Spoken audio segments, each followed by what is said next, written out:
You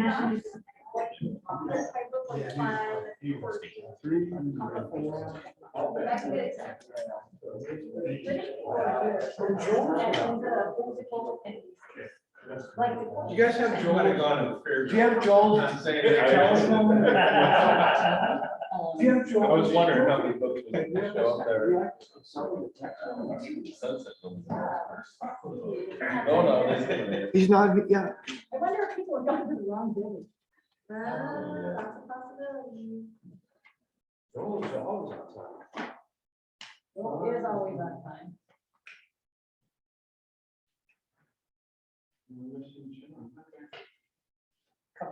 Yeah, I can.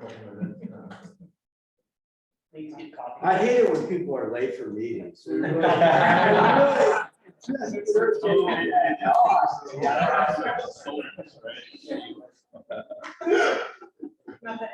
No, I don't.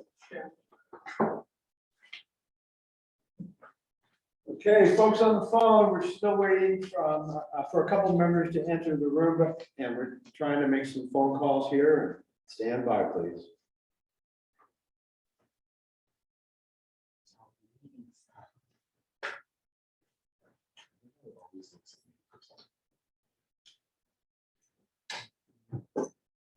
People last meeting, it was just. I think it was, I was sitting right. I don't have any way to contact Joel. I was like, ah, this guy. I think March just left him. March, you were able to leave him a text, right? Were you able to leave Joel a text? Yeah, no, not a text message. Yeah,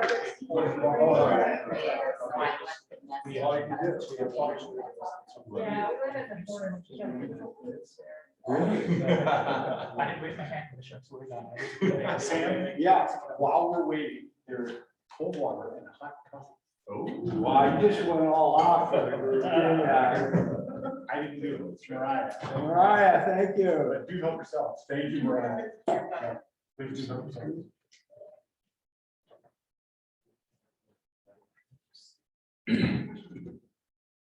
Since you're on time, it's gonna be a longer meeting. Okay, so Liz is here. Let's compare Liz.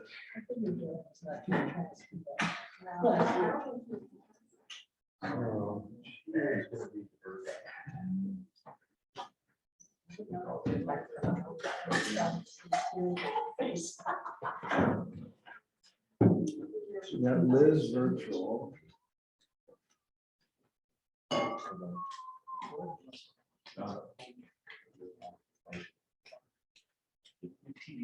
John, you're everybody. Louisa, you're on.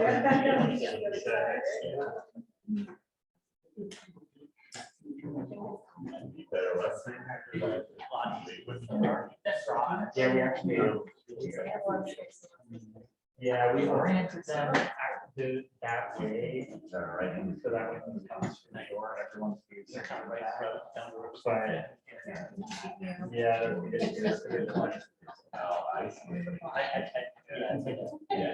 Yeah, but once you get around here too, you have to like count down. Yeah. Yeah. Yeah, that's a good idea for this. All right, good afternoon, everyone. Good afternoon and welcome to meeting two of the Benton County Talks group. It is 3:08 p.m. and we're going to get started. First, we'll do some introductions of the people who weren't physically present last time. And I believe that the only person that zoomed in because he was in Southern California or Northern California. So it is Ed. So Ed, give the Rose Festival wave so everyone can put a face to a name and welcome. And then we have our other work group member in the upper right hand corner of our screen. Liz Irish is here appearing virtually. And then I think the only other members we're waiting for are Shane Sanderson and Joel Dyer, because Elizabeth is virtual. So thank you for your attention. I have two folks that I work with here with me to take notes. and I'll have them stand and introduce themselves briefly. So Millie, take it away. Hi, my name is Millie. I'm in my senior year at Portland State Honors College, getting my bachelor's in conflict resolution and political science. I'm an ADR associate with Sam, and I've been helping him on projects like these for a year. And next up, Sure. Hello, everybody. My name is Adam Meyer. I work with the Oregon Department of Forestry on policy and doing incident management teamwork. I'm here as Sam's driver to make sure that he gets here on time. good job. And Millie and I are both the support team and support group sometimes. And go ahead. Oh, I was gonna say the support group is open to anyone who needs support from Sam, so it'll be available for the meeting if anyone wants to join. Yeah, my support group has a support group, yeah, which is, I think, appropriate. So welcome, everyone.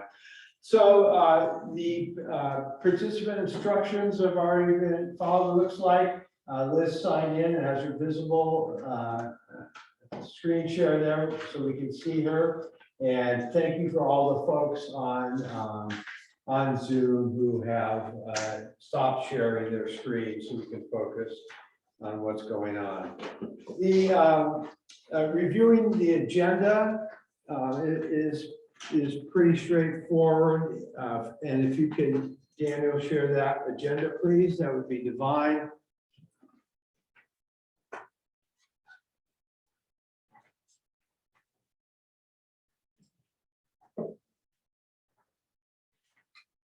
So in essence, while he's pulling it up, we're just going to review the agenda, approve the draft minutes or edit draft minutes or combination in their last meeting. We'll then go right to the public comment period. We'll talk about the meeting one evaluation highlights, the meeting two homework.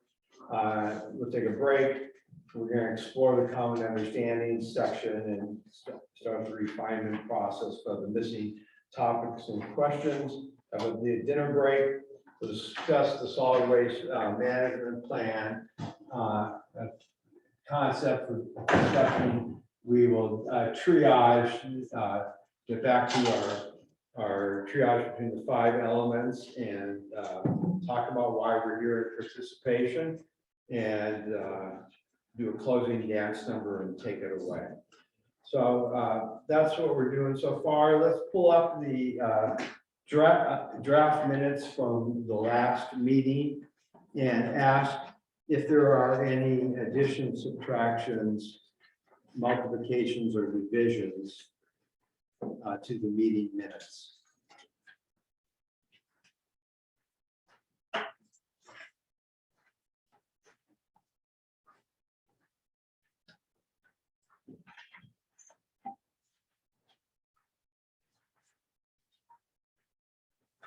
So the major theme here is we've got a recording of what happened. We actually have a transcript, a draft transcript that we're going to be able to post and try to get a better. This is machine generated transcript that Zoom does for us. It's not like a court reporter putting everything down. And then we'll have the major themes outlined there. And then certainly for any polling that's done, that counts on, substantive polling on an issue like the SMMP should include X. Then it'll have a sample template. And Dan, if you go to page 8 of that, you can see what the sample template will look like. So hypothetical question: work group members are more intelligent and better looking than the facilitator. And then we'll call the roll, and then you will say, you show us the card 1, 2, or 3. We will mark whether or not you're 1, 2, or 3. I obviously just made up this Z pattern to see. If you go down to the bottom of the page, it'll then say, in this case, 4 people voted 1, 6 people voted 2, and 3 people voted 3. So that would not be consensus, and that's why in this example, no consensus was bolded and underlined, so people that can see. if there was a minority proposal, the people, for instance, the people that voted a 3 here, they would say that no, the facilitators actually, that, no, that's probably not a good example, but they would put in their proposal, and then they'll have an opportunity in the final report to explain why that is and why that happens, but as it will everyone know. So last call, additions, subtractions, multiplications, or divisions to the meeting minutes.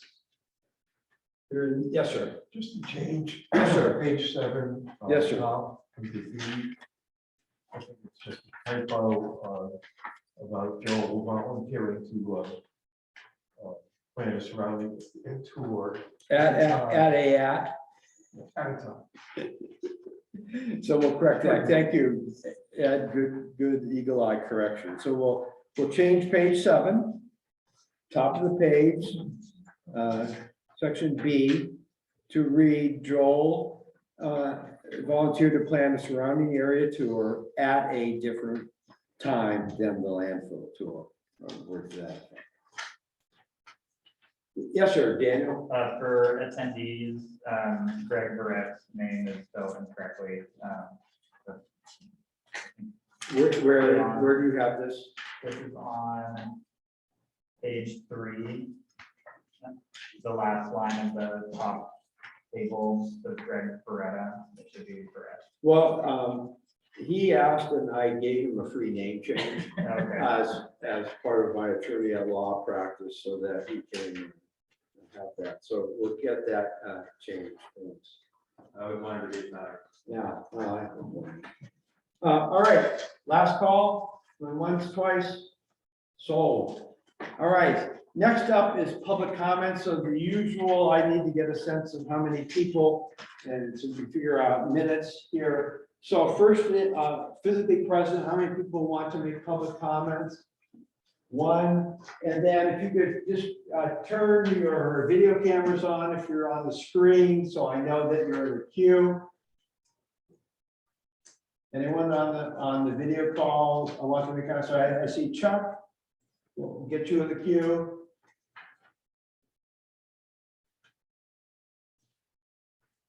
It looks, Linda Ray, got you in the queue. So we got 3 of you. We got Ken, we got 4 of you. Anyone else? Well, okay. So, how about 4 minutes? Can you do it in 4 minutes? Any thought? Yeah, I have a lot of detail, so I'll take up to 7 or 8 minutes. Well, just do your best. That's all you can do. So, Daniel, if you could pull up, well, first come up and introduce yourself, and then he'll pull that up, and then you can see it. He can tell you when to go. Hi, everyone, I'm Paul Neufeld. I'm kind of a distant neighbor to the landfill. I spoke last week. This time, hopefully I will have some visual props for you guys. I'd like to cover 3 areas that I think are important as kind of foundational data for this group. And I'm an engineer, so I'm sorry, there's probably a lot of detail in this. And I'm not a polished public speaker, but so please bear with me. I think this is important stuff. What I'd like to cover is the historic intake for Coffin Butte, because I think you'll see maybe some surprises there when you look at the plot of how that's gone over the past 33 years or so. I'd like to talk about forward projections for landfill life, because Sam mentioned there was a lot of uncertainty in that when he first came on board. So I'd like to just talk about that. And I'll try to be as factual and straightforward in those 2 areas as I can. I think they're fairly cut and dry. And then lastly, I'd like to talk about the quarry problem that really is driving this process that's kind of created a crisis for us here, a sense of urgency. And I'd like to drill down a little bit on that as sort of a proposal of how that might be discussed, my suggestions in a way. And finally, all these things I would like to see in some form or another, if possible, in the product of this work group. In other words, in the final report. I think it would really be helpful to document the intake, have a discussion of expected landfill life, provide a little context on that, and some discussion of the quarry problem. So that's what I'd like to do. See if I can minimize, is that my screen then? That's fine. Maybe if you just minimize it, so, or is that showing the I whole think thing? that's, I think Is that that's, okay? that's pretty good. Okay. Maybe a little difficult for some folks to see, but this is a plot over 33 years of the intake for Coffin Butte landfill. I've copied the format of this plot, by the way, from a staff product that was presented to the Board of Commissioners back, I think it was 4th of September in 2018. And so a lot of this is essentially a repeat of what they saw. Interestingly enough, in 2018, they only saw the 2017 data.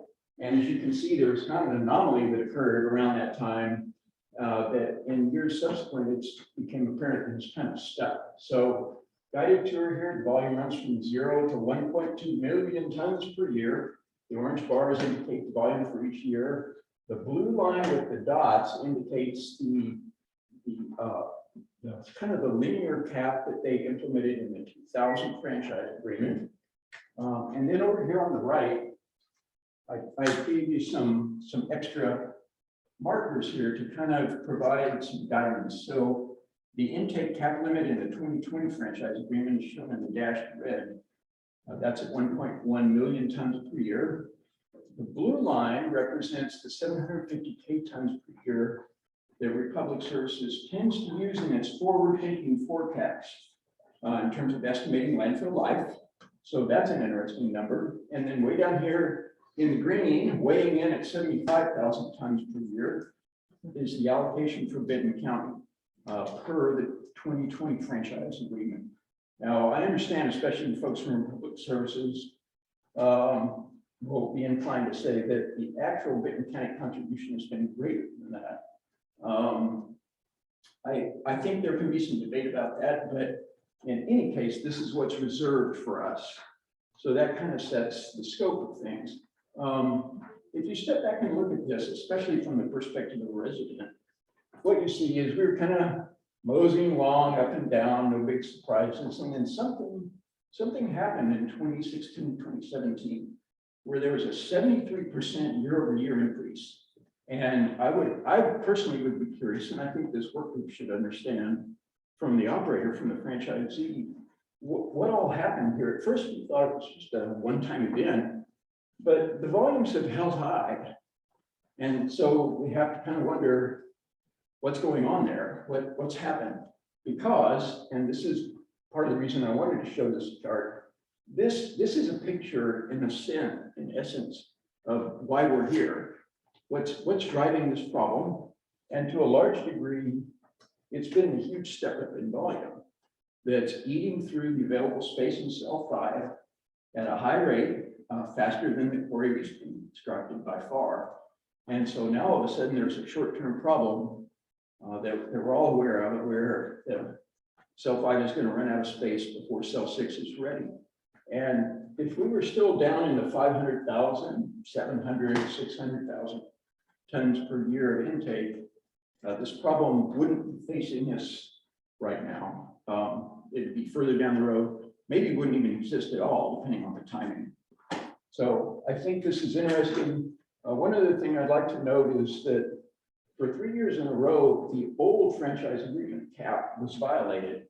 And I'm wondering why that happened and why Benton County didn't do anything about it. As far as I can tell, there was really no repercussion for that happening. So it seems a little strange, and it makes some of us wonder if this limit is violated, if there will be any negative repercussions. So anyway, that's kind of this chart at a high level. Is there a second chart? There's a table. Is that helpful to show or no? Yes, please. Yeah, go to the second page. Make this a little bit smaller. Yeah. And if you actually go to the top of this one, Daniel, if you could. So the volume leads directly to a discussion of landfill life, which is critical for all of us here, not the least of which is the franchisee, of course. I've made a couple of simplifying assumptions, and if you make those types of assumptions, the calculation of expected landfill life is pretty straightforward. So I've taken the remaining capacity that's stated in the annual report, basically subtracted out what I'm expecting we will run through this year, which is basically the cap limit. At least halfway through the year, we had burned through half the cap, so I just doubled it completely as an estimate. And then if you simplify things, because I'm not a landfill engineer, and ignore things like daily cover and intermediate cover and some of those things around the edges, which I understand can be, 10 or 15 or perhaps 20%, but still, in terms of providing a crude estimate of how long should this landfill last, I'm ignoring that. And then if you assume a density, this is really only the big assumption you have to make.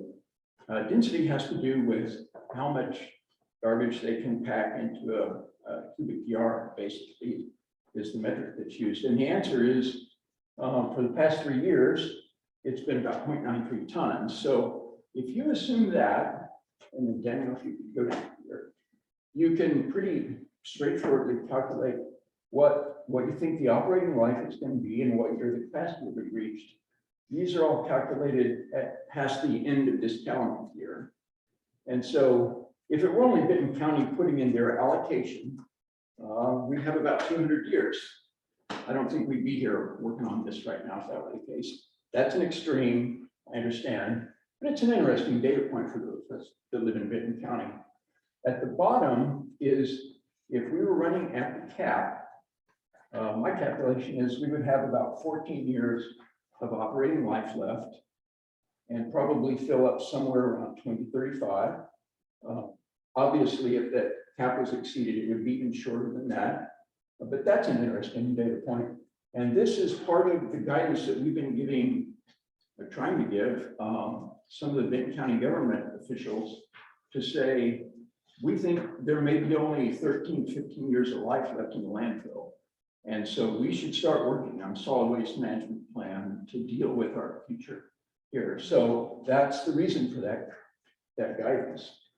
And then a couple other data points in here at 500,000 tons a year, which is what we used to be running 7 or 8 years ago. We probably get about 30 years of life. And at 750,000 tons, Republic's reference number, we'd have about 20, which would fill out the 2020 franchise agreement duration, which is 20 years. So that's kind of a high level view. I understand there can be a lot of debate around the edges in terms of accounting for non-constant or non-average flows and how much space is actually there. There's obviously some interesting subtleties having to do with how much of cell 6 is usable, when can we start using the short-term quarry problem. But at a fairly simplistic, but I still believe useful level, those are the numbers we're looking at. So we're probably somewhere in the 20 to 13 to 14 year from the end of this year kind of range. So I think that sort of sets the level of urgency that we've got here, and hopefully clarifies some of the confusion about exactly how much landfill life really remains. All right, thank you, Paul. And I don't know why you say you're not a good public speaker. Perfectly clear, like a professor at a lecture. I can't. Yeah, well, we'll be able to ask a few questions. Generally, we don't. Public comment is just that, but I want to create an atmosphere and use this as an example to explore some other things. So please, Catherine, you guys remember to put your name tag up so I can see. Take it away. I just had a clarifying question. Your estimates include cell 6? Yeah, that is the total permitted space. Okay. So that's the remaining cell 5 space plus all the quarry space. There's a little nuance in there in that the quarry isn't quite ready yet, which is all why we're here. But that's counting for all the permitted space as the franchisee has scoped it out. There's a subtlety there that everybody should be aware of, which is, as far as I understand it, correct me if I'm wrong, the county permits this activity on a certain tract of land. And then it's up to the franchisee to basically figure out how many cubic yards they can get on that land. I don't know if that's correct or not, but I don't think it's the county that tells you how many cubic yards you get. I think the county tells you what land you have. You work within the geography and calculate based on slope and things like that, how many cubic yards of volume you could actually do with this. Okay. So let me Any other questions for clarification? Okay, so let me use this as an example of the facilitation plan and the scope documents in the chart. So as Paul said, I think very articulately, this 2 pages is a key factor in our analysis. I'll even go so far as to say we could probably spend the 6 more meetings perhaps on this topic alone, but we're not going to have the luxury to do that. Next point. Of the issues that came up during my assessment, the I'll call it factual flybys. Okay, doesn't mean anyone's spinning anyone, just a different factual perspective, were one of the, if not the major issue that I heard discussed. And I flash back to when I sat for 5 years as a part-time judge in Multnomah County, and I would listen to the lawyers testify. And one would say, the sky is falling. And the other lawyer would say, no, the earth is rising. And they would describe these 2 scenarios with confidence and certainty, and even had expert opinions and background. And I almost felt like I was mediating, in that case, judging 2 different worlds. I mean, I couldn't see how these 2 worlds could reconcile with each other, okay? Oftentimes, I'm not saying it's the case here because I don't know anything about these details. Oftentimes, it goes into the assumptions parties make in running their numbers. And what I found as a mediator, which I couldn't do sitting on the bench, was that if you take Team A experts, Team B's experts, and say, all right, boys and girls, let's sit down in a room and you each put all your assumptions. Let's list all the assumptions that everyone's making. And column A is party A's numbers. Column B is the other side's numbers. And see where they're the same and different. And then get where there are meaningful differences between the 2 assumptions. Facilitate a conversation that says, and I'm totally making stuff up. Well, I used a 9% factor. Well, it's only a 3% factor. Okay, well, can we get somebody else in to say that in their expert opinion, it's somewhere between, higher or lower?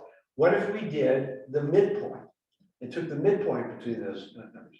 That's called the sensitivity analysis. So we would look at all of this disparate data to the extent there is and say, let's start off with the quick and dirty because it's easy to do thing. Let's take the midpoint and run off all the rest of your formulas, your spreadsheets, your Excel documents, and see what it shows us. Not to say that that's the right answer, but just simply say, well, let's look at that. And that's the process we're going to go through. In talking to the commissioners, this issue, by which I mean, when's the landfill going to close issue and how much capacity is, and is there a 4-year thing, a 5-year thing, what was it? Well, you're on this one, the 2851 thing. I'll be 100 years old at that point. So they want to know about it. And so some of this may be an offline facilitated conversation where we get the people that live in Excel. I live in PowerPoint, right? I don't do Excel. We got the people who live in Excel in a room, and we just have an honest conversation about it and see. And it may well be that we're going to have Republic's view, people like Paul or whoever else, their view, and then we may have the facilitated conversation view, and see where it ends. If we were to get everyone in this room to agree that the current cell 5 is, if I'm understanding it, is going to close on January 16th, 2000 and X at 3:13 in the afternoon, we will all win the Nobel Peace Prize for creative economic analysis, okay? That's not the goal. The goal is to at least frame up better than we currently have this wide gap in what people believe is the truth. That's what I'm trying to accomplish here with this work plan. Now, that's my Sam's sermon du jour. Comments, questions, suggestions that I'm making stuff up and this is ridiculous. Anything that's open game, Brian, take it away. Just to the landfill life, I think you did a great job with that. You know, there's a lot of factors. It's not an exact science. You know, if the economy tanks next year, waste volumes are going to go down. If there's a wildfire and we've got a ton of debris to go into the landfill, you know, that's going to shorten the life of it. So as much as people want an exact number, you know, there's a lot of other factors that go into calculating that. If it's a flood and we have a bunch of bulky debris, that ton compaction rate, you know, that's going to alter the life as well. So it's an estimate, it's not an exact number. Right. So one of my favorite lines is there are no facts about the future. We can just do the best we can to make a reasonable, intelligent prediction. Questions, comments, suggestions for something different on this issue? We're not resolving it obviously today, but this is a good tee up of some of the key things that we've got to struggle with. And it may well be for a lot of these things, we're going to have, you know, here's the Republic's view. Here's folks that have a different point of view. Here's what the work group's general view is. But there's no, I mean, we're not going to get an agreement as to the date, this and time this thing is going to get closed. It's just unreal and unnecessary. Last call. All right, thank you. Now, Deanna, if you can, and then I'll go to the screen. And I think if you put your videos on again so I can get the order of people I'm calling on for the rest of the public comment. Chuck, are you there? I think you were the first I saw, so I'll try to call on you first. Are you? Can you hear me okay, buddy? Yes, sir. I'm just having a little trouble with starting my video. Oh, no problem. Okay. Again, I want to thank everybody for coming tonight. What I did is I just sent in a simple memo on what sustainability is, and then break it down to I look at the landfill as really a resource under sustainability. And from that point is to look at how we can reduce the refuse coming into the landfill into something that is useful. And what that useful product is really set up in sustainability as conversion from waste to energy. So I won't take up too much time, but if you could just review that, that's just a starting point for conversation with everybody. Thank you, Chuck. Anything else to add?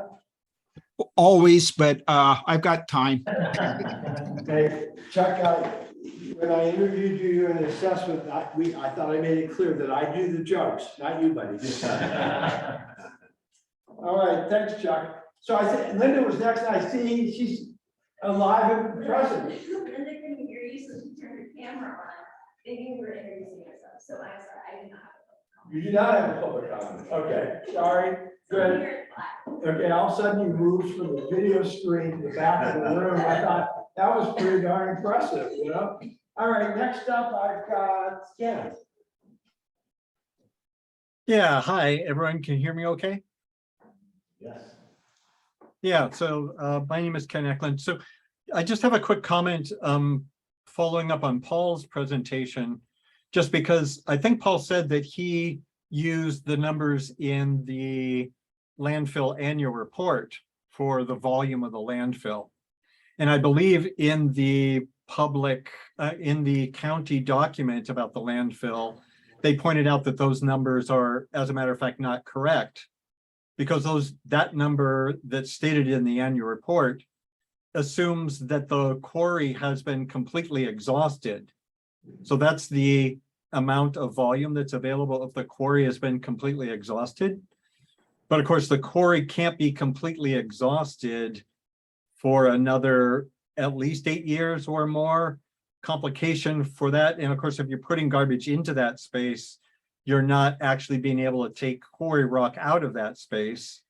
So that number, the effective number for the landfill, what's available, if garbage started to be added 4 years from now, would be lower, significantly lower, I think is what Ian McNabb said, than that number.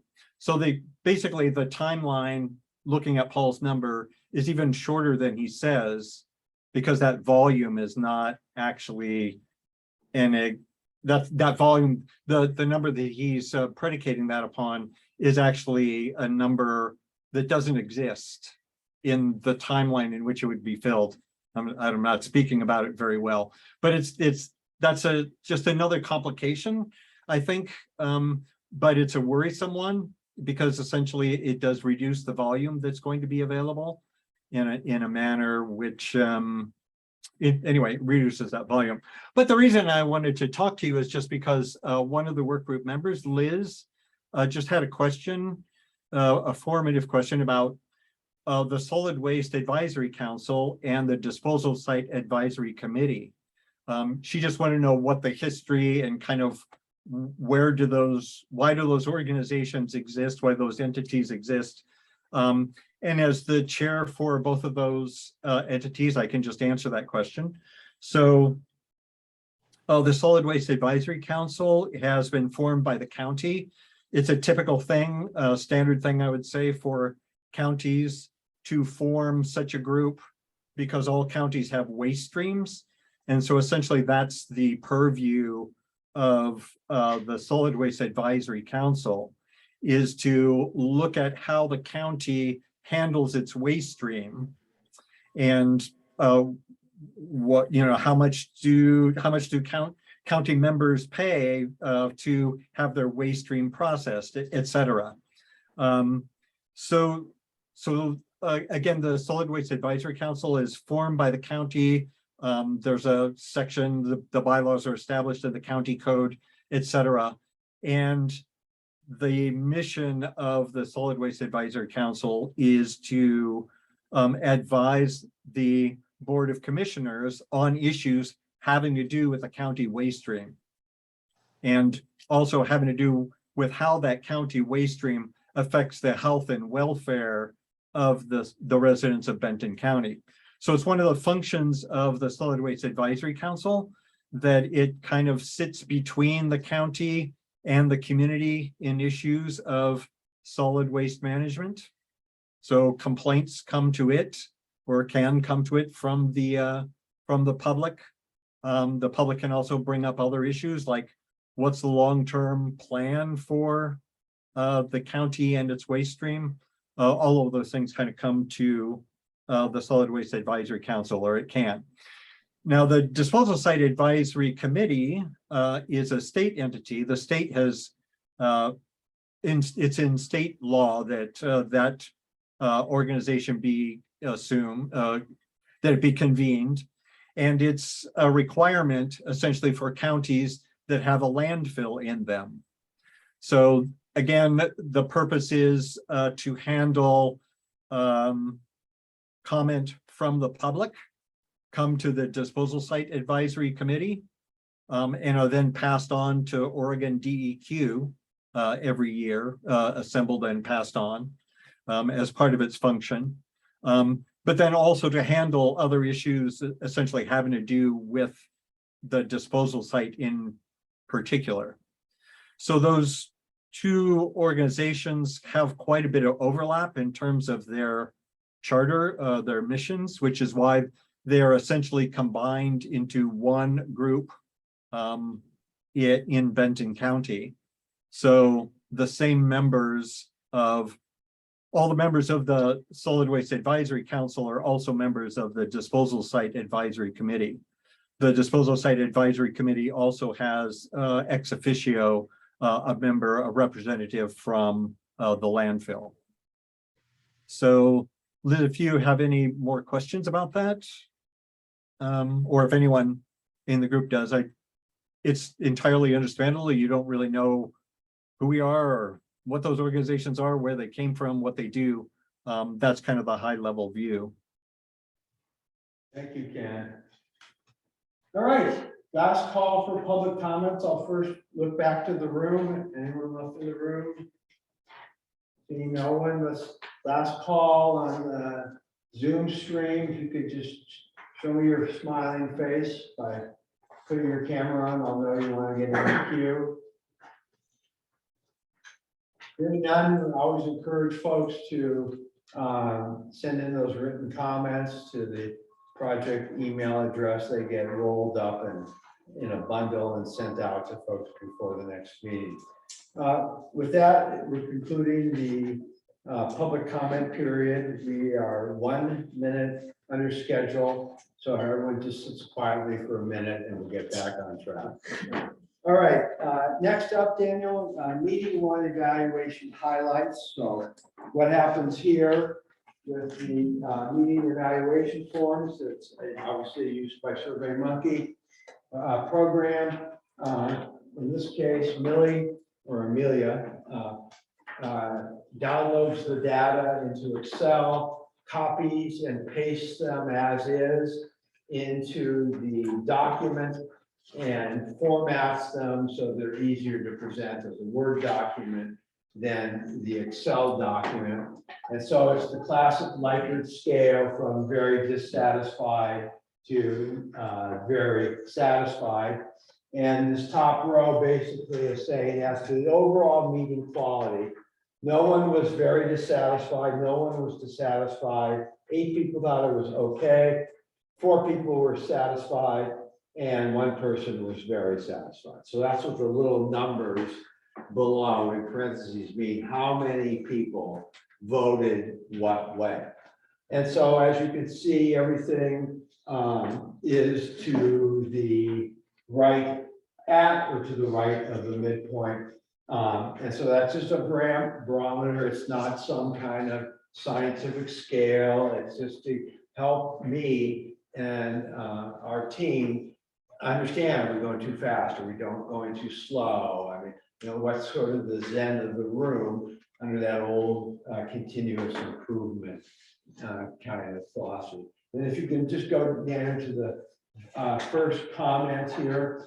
So here, these are open-ended questions, you know, and so you look at what was most helpful. I think what needs improvement is the next one, and you know, give us your general terms. But once you go down, so there's just some chief categories. And so what's important to know here, for those of you who are trying to figure out who said what about who, when, where, why, and how, what we do is take each of these comments that come in, right, that are frankly, SurveyMonkey puts them in the Excel spreadsheet by when they entered the survey. We don't copy and paste those in that exact order. What we do is take, like for instance, all the comments for 9, and we put them in alphabetical order by the first letter of the comment. So in other words, the person who did, the first person in each of those open-ended questions is not the same person who answered. So you can't go through and read the 4th entry for each of the 5 categories and go, now I know how person number 5, or member number 5, both her comments around there. That's intentionality. Okay, they let you be candid about it. And you see there's no names attributed to this. Now, we do not go through, nor do we ever, nor do we even have the capacity, if we wanted to, go through and take your narrative. Like I'm just picking this one, this is the longest one. You know, it's about 10 or 12 lines, go through and edit that and take out anything that we think might be identified. It's not, we're not editing these documents to protect the innocent or to protect the guilty. We're just putting them in there, okay, and it's alphabetical. So that's how this process works. Okay, this is a standard public policy 101 meeting evaluation kind of thing. You'll see the same treatment when we get to your homework, when we get to other issues. It's the same thing. We take this and we put them in alphabetical order, so that you're not torturing the process by trying to figure out who's the fifth person and what did they say. Questions, comments, additions, subtractions? All right, we'll continue this order, this format. That's how it works. That's what's behind the curtain. Which means there's nothing behind the curtain other than copying, pasting, put things in alphabetical order and format so that it's presentable. All right, next up, Adam is meeting. Excuse me, Adam. I'm looking at Daniel. Meeting 2 homework highlights.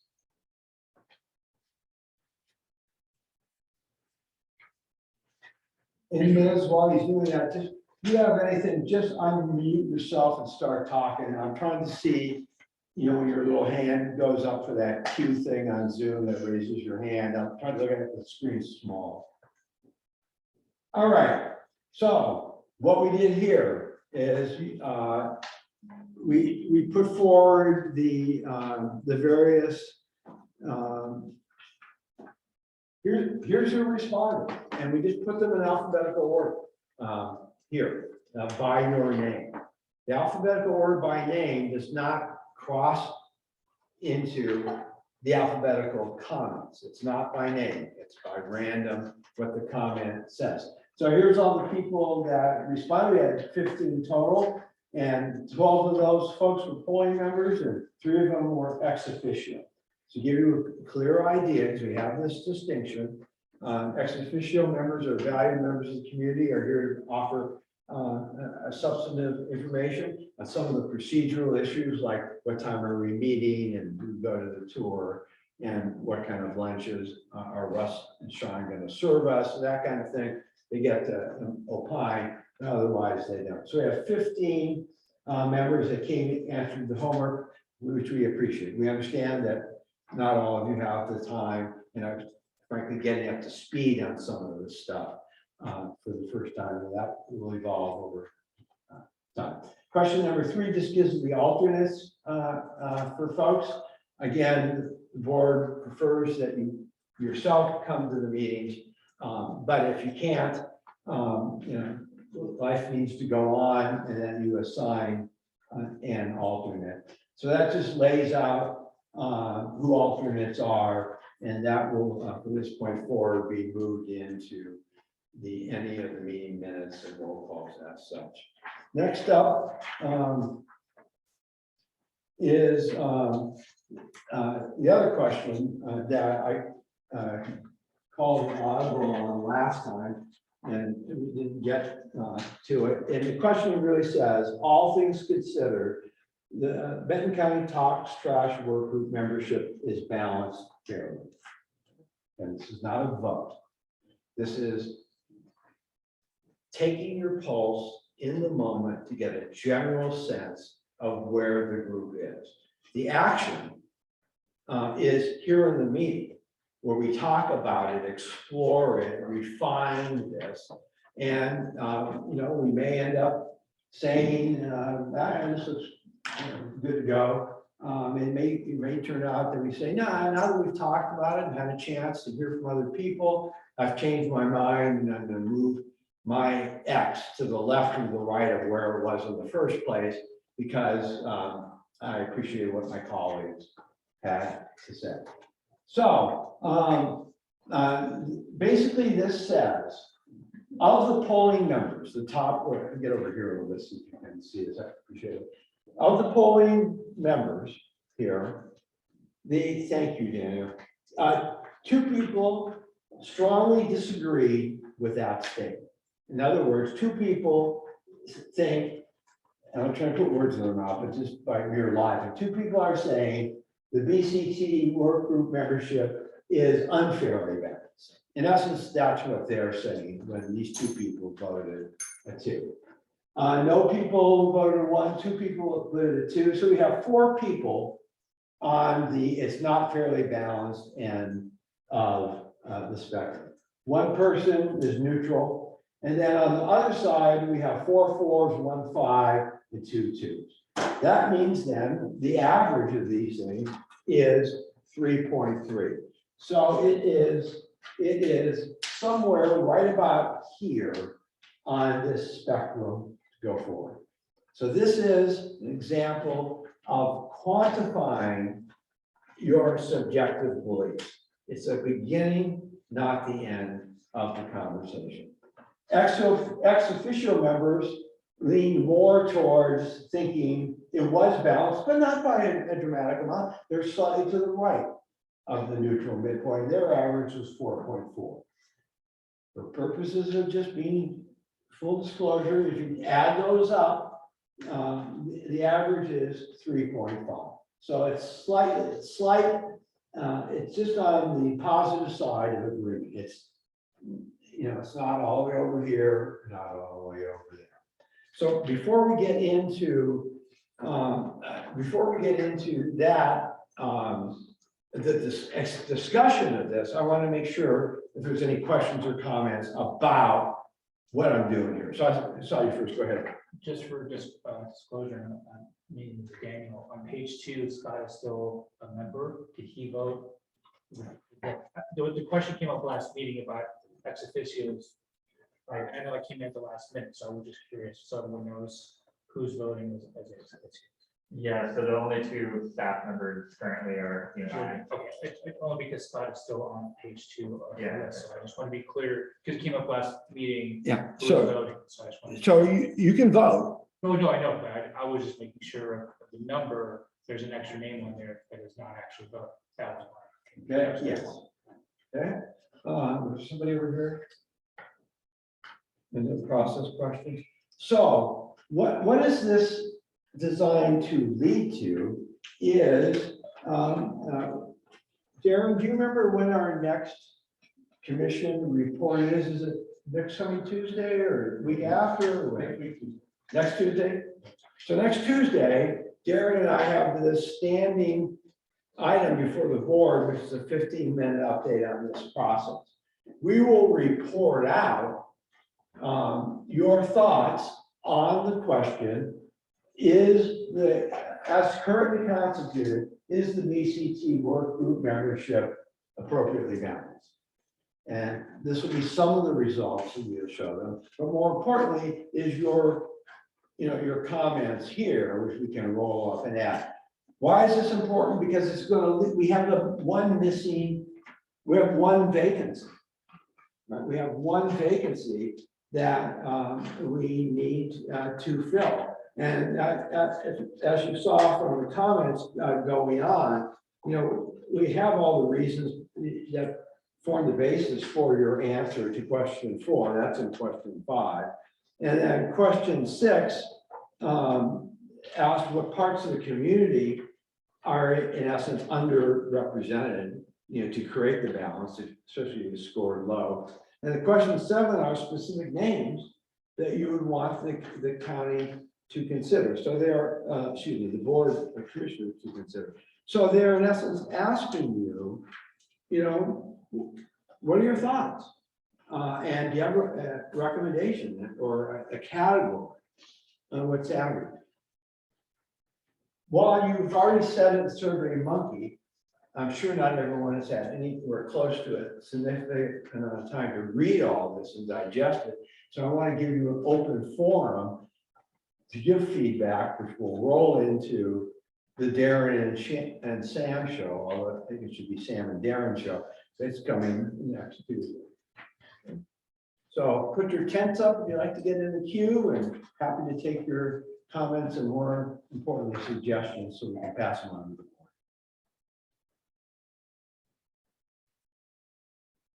John, Well, what resonates to me is that more than one person said there's some lack of representation from traditionally underrepresented populations in our community. Black, Indigenous,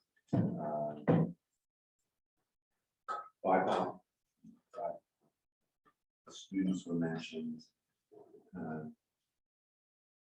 There's a lot of different ones, I think, you know, decide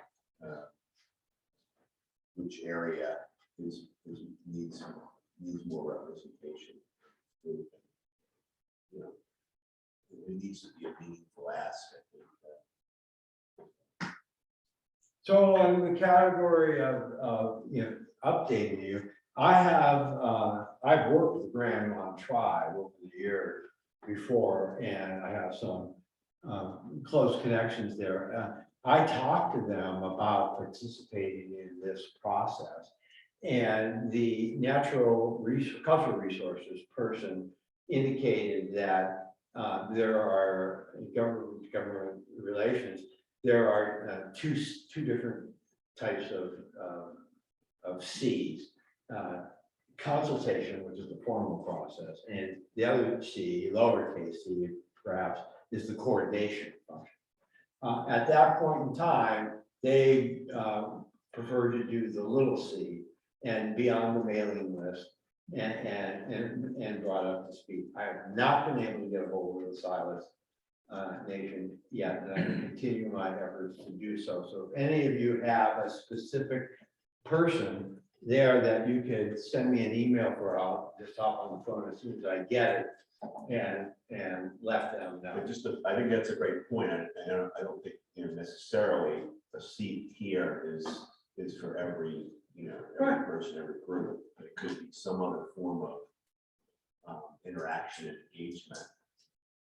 Right. And there will be, there's a plan afoot to have one or two open houses that will invite people, or one or two full open to the public surveys or polls on what they think about your recommendations after you get to the point where you have something for them to opine.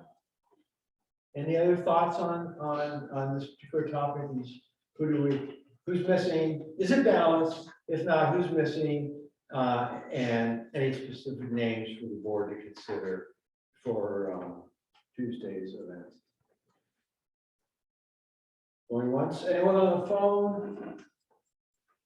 She's got the phone. Anyone on the alternate universe? What's it called? Metasphere now or something? Virtual metasphere. Isn't that what's he saying? Yeah. A question, I'm still not really set on the site location, and all the maps I've seen are, you know, kind of stop at 99. And I really don't know what's to the east. Okay. I get the impression it's Oregon game lands, but I don't know how they're represented, because to me, that's kind of like an area that could be impacted. Okay, so I don't know, Daniel, your website well enough. Is there a map, or is there on your website, Sean and Russ, a map that we could, just a quick geographic thing that we could put on the screen and make sure everyone's oriented? I believe we have a map on the website, but it takes a second for me to. Yeah, there's maps on the website. Okay. They start off like with maybe 100 feet in. You can either. Yeah, sure, Yeah, that's what I'm talking about.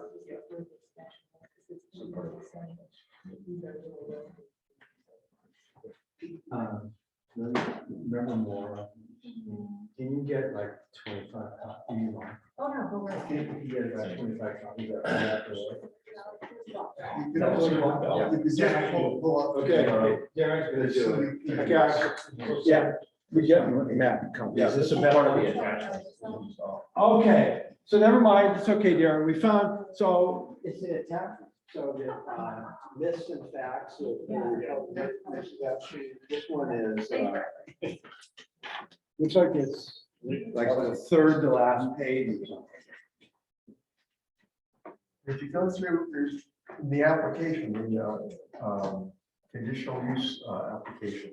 It identifies all the tax lots. And Yeah. you pull the tax lot numbers up and you see who owns it.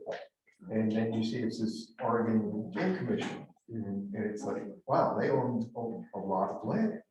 You know, just how, you get it back up there. To the right where it says, you've got it. That's a lot of, Oregon Game Commission, that's a lot of land for slot machines. And I'm still having to set up which way the groundwater goes and which way the surface water goes, so who gets impacted. Yeah. So it's just a clarifying question.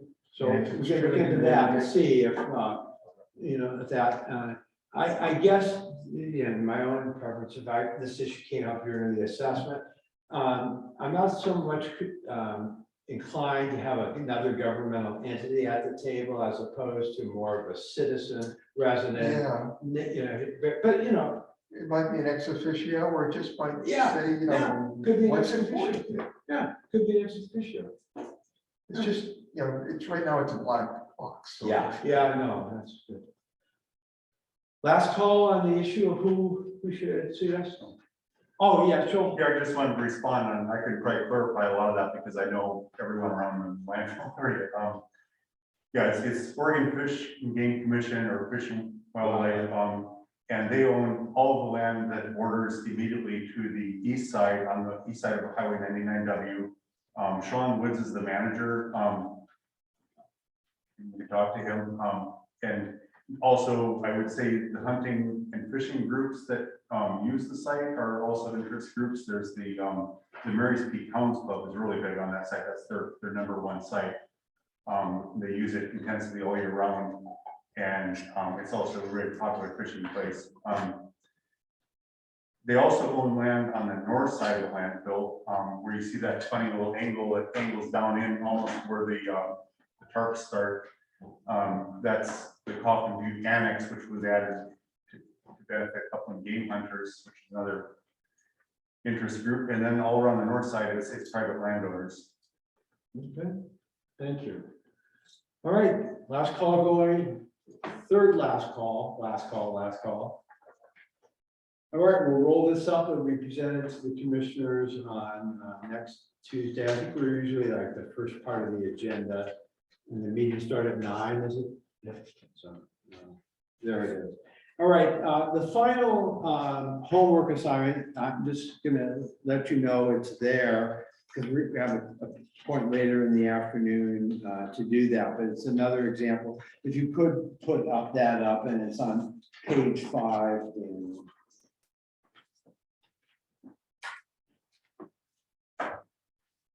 Which one is it saying? The homework summary? Homework summary, the one we just had up, homework summary, page 5, please.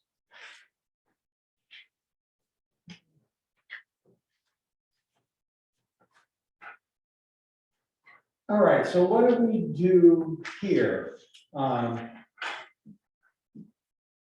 Like the meeting evaluation, where you didn't just get an average of what the results are, I think it's important to see the scatter of how members voted. And that gives a sense of the group, to the group and to us as the facilitators, how many folks are okay with the process, how many are, darn okay with the process, and how many people are darn dissatisfied with the process. So that's why we do it into not just an average, it's that then can skew what the real message is from the work group. On this topic, and I think we have a proposal on how to deal with the allocation of the 5 topics in the chart. So I'm not teeing it up here to discuss that. That will be later on this afternoon. So what we simply did is take polling numbers. Polling members 1 through 50 and ex officios 1 through 3. And again, as a place to start, not as a vote, this basically says that this time around, people thought we should spend roughly, this is not like a mathematical thing. It's kind of take your pulse, how many meetings we have, how can we do it? 22% thought the average of is that group, on average, thought 22% of the time common understanding. 18% of the time landfill expansion, 40% of the time scoping the long-term SMMP, 9.2 and 9.2 additional topics in community education. Okay, that's going to ebb or flow over time. However, a couple things to point out here. Two people, whoever polling 5 is, I'm not asking you to volunteer, you know, who person number 5 is, you wouldn't know. Gave 0 to the landfill expansion CPU and 0 to additional topics. So right to do it.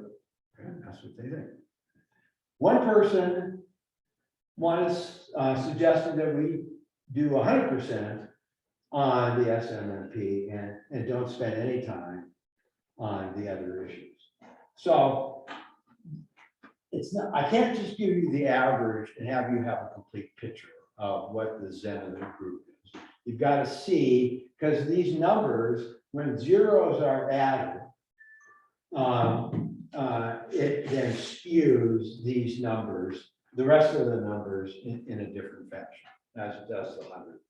So, you know, again, this is me being candid.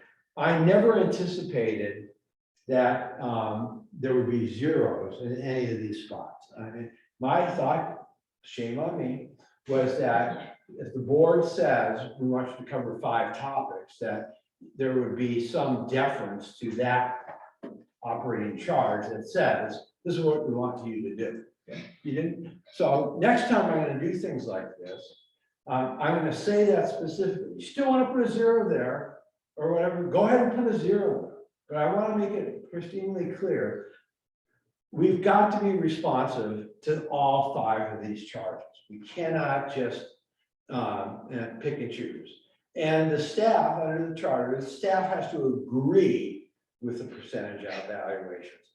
What I'm going to try to do by using this offline stuff and little subcommittees like the one I suggested, that we get all the Excel folks together in the room and figure out some of this stuff. They're going to happen offline in order for us to get through any of these things. Later, we will spend more time on what does the highest priority item, 40.4 on average. What does this actually mean? What is the county commissioners looking for this item? And as a preview, as I said yesterday, it is not to write the SMMP. It is simply to write the table of contents, in essence, for the SMMP, a list of the issues or questions that need to be resolved. Okay. It also includes some common understandings. An example of a common understanding, if we could get there, would be Paul's charts. It could be a common understanding around that. So that topic could be part of A and part of C as part of the work product. So it's not like there's no overlap between especially A, B, and C. So we'll go over this when we get to the actual substantive topic, but I wanted to give you a preview, see how the homework gets analyzed. So there's no mystery to it, and then move on. So at this point, we are at our break, and it is 4:12 now. We're a little behind, but that's fine. Why don't we be back at 4:23 and 16 seconds. On your mark, get set, break. And Dan, do we keep the machine running, or do we just pause it? Recording?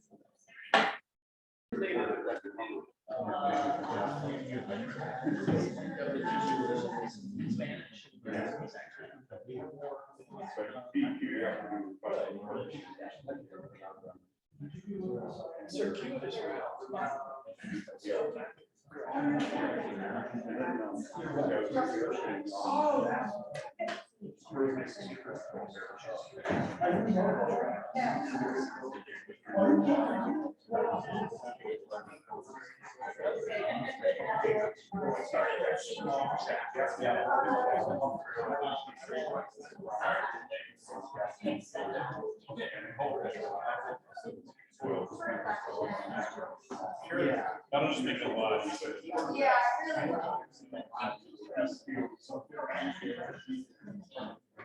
Any school board meeting? Yes.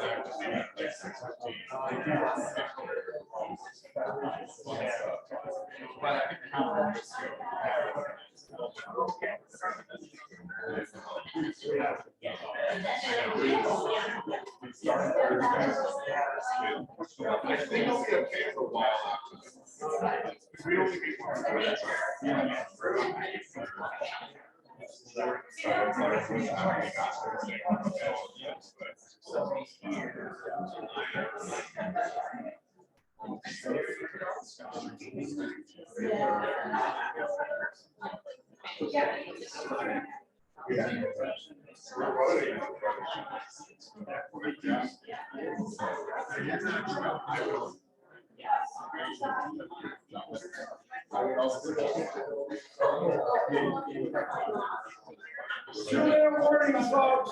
2-minute warning. 2-minute warning. 2-minute warning. And the first thing we're going to do.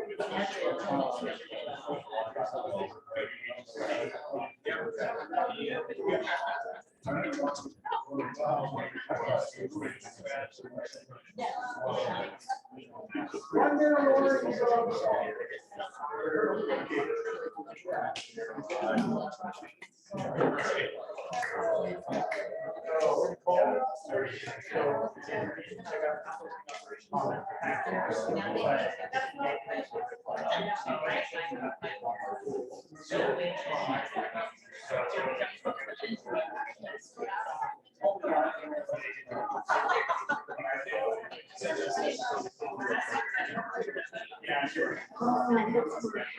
One minute warning. 1 minute warning.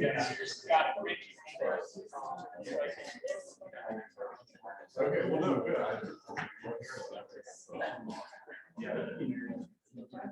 Feelings, whoa, feelings.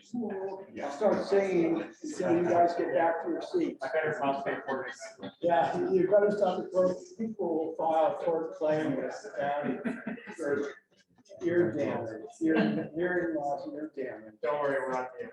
Okay, so ready to put back on the. All right. Welcome back, everyone, and thank you for being so prompt. There's an echo now. I think.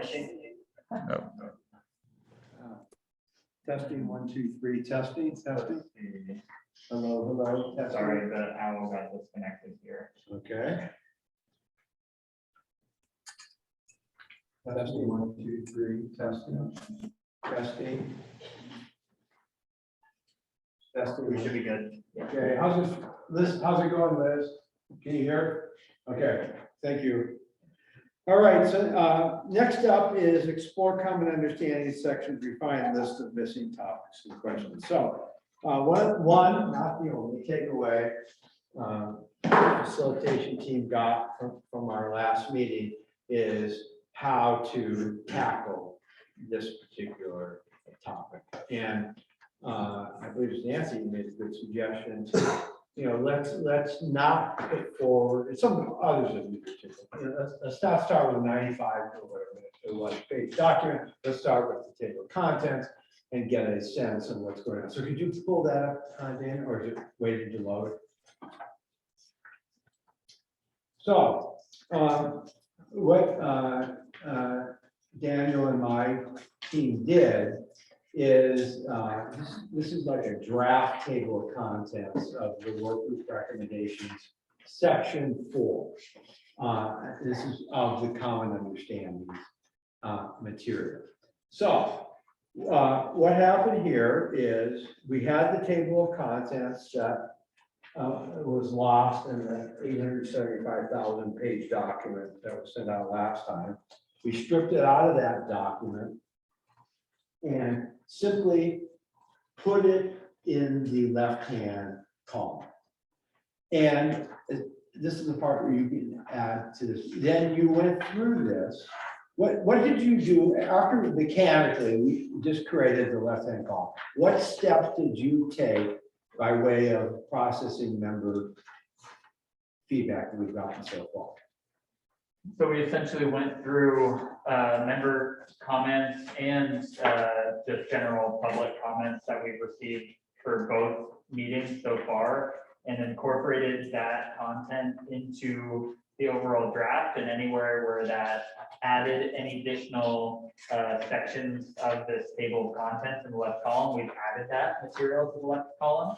So it's going to be different from that original draft that you saw the very first meeting.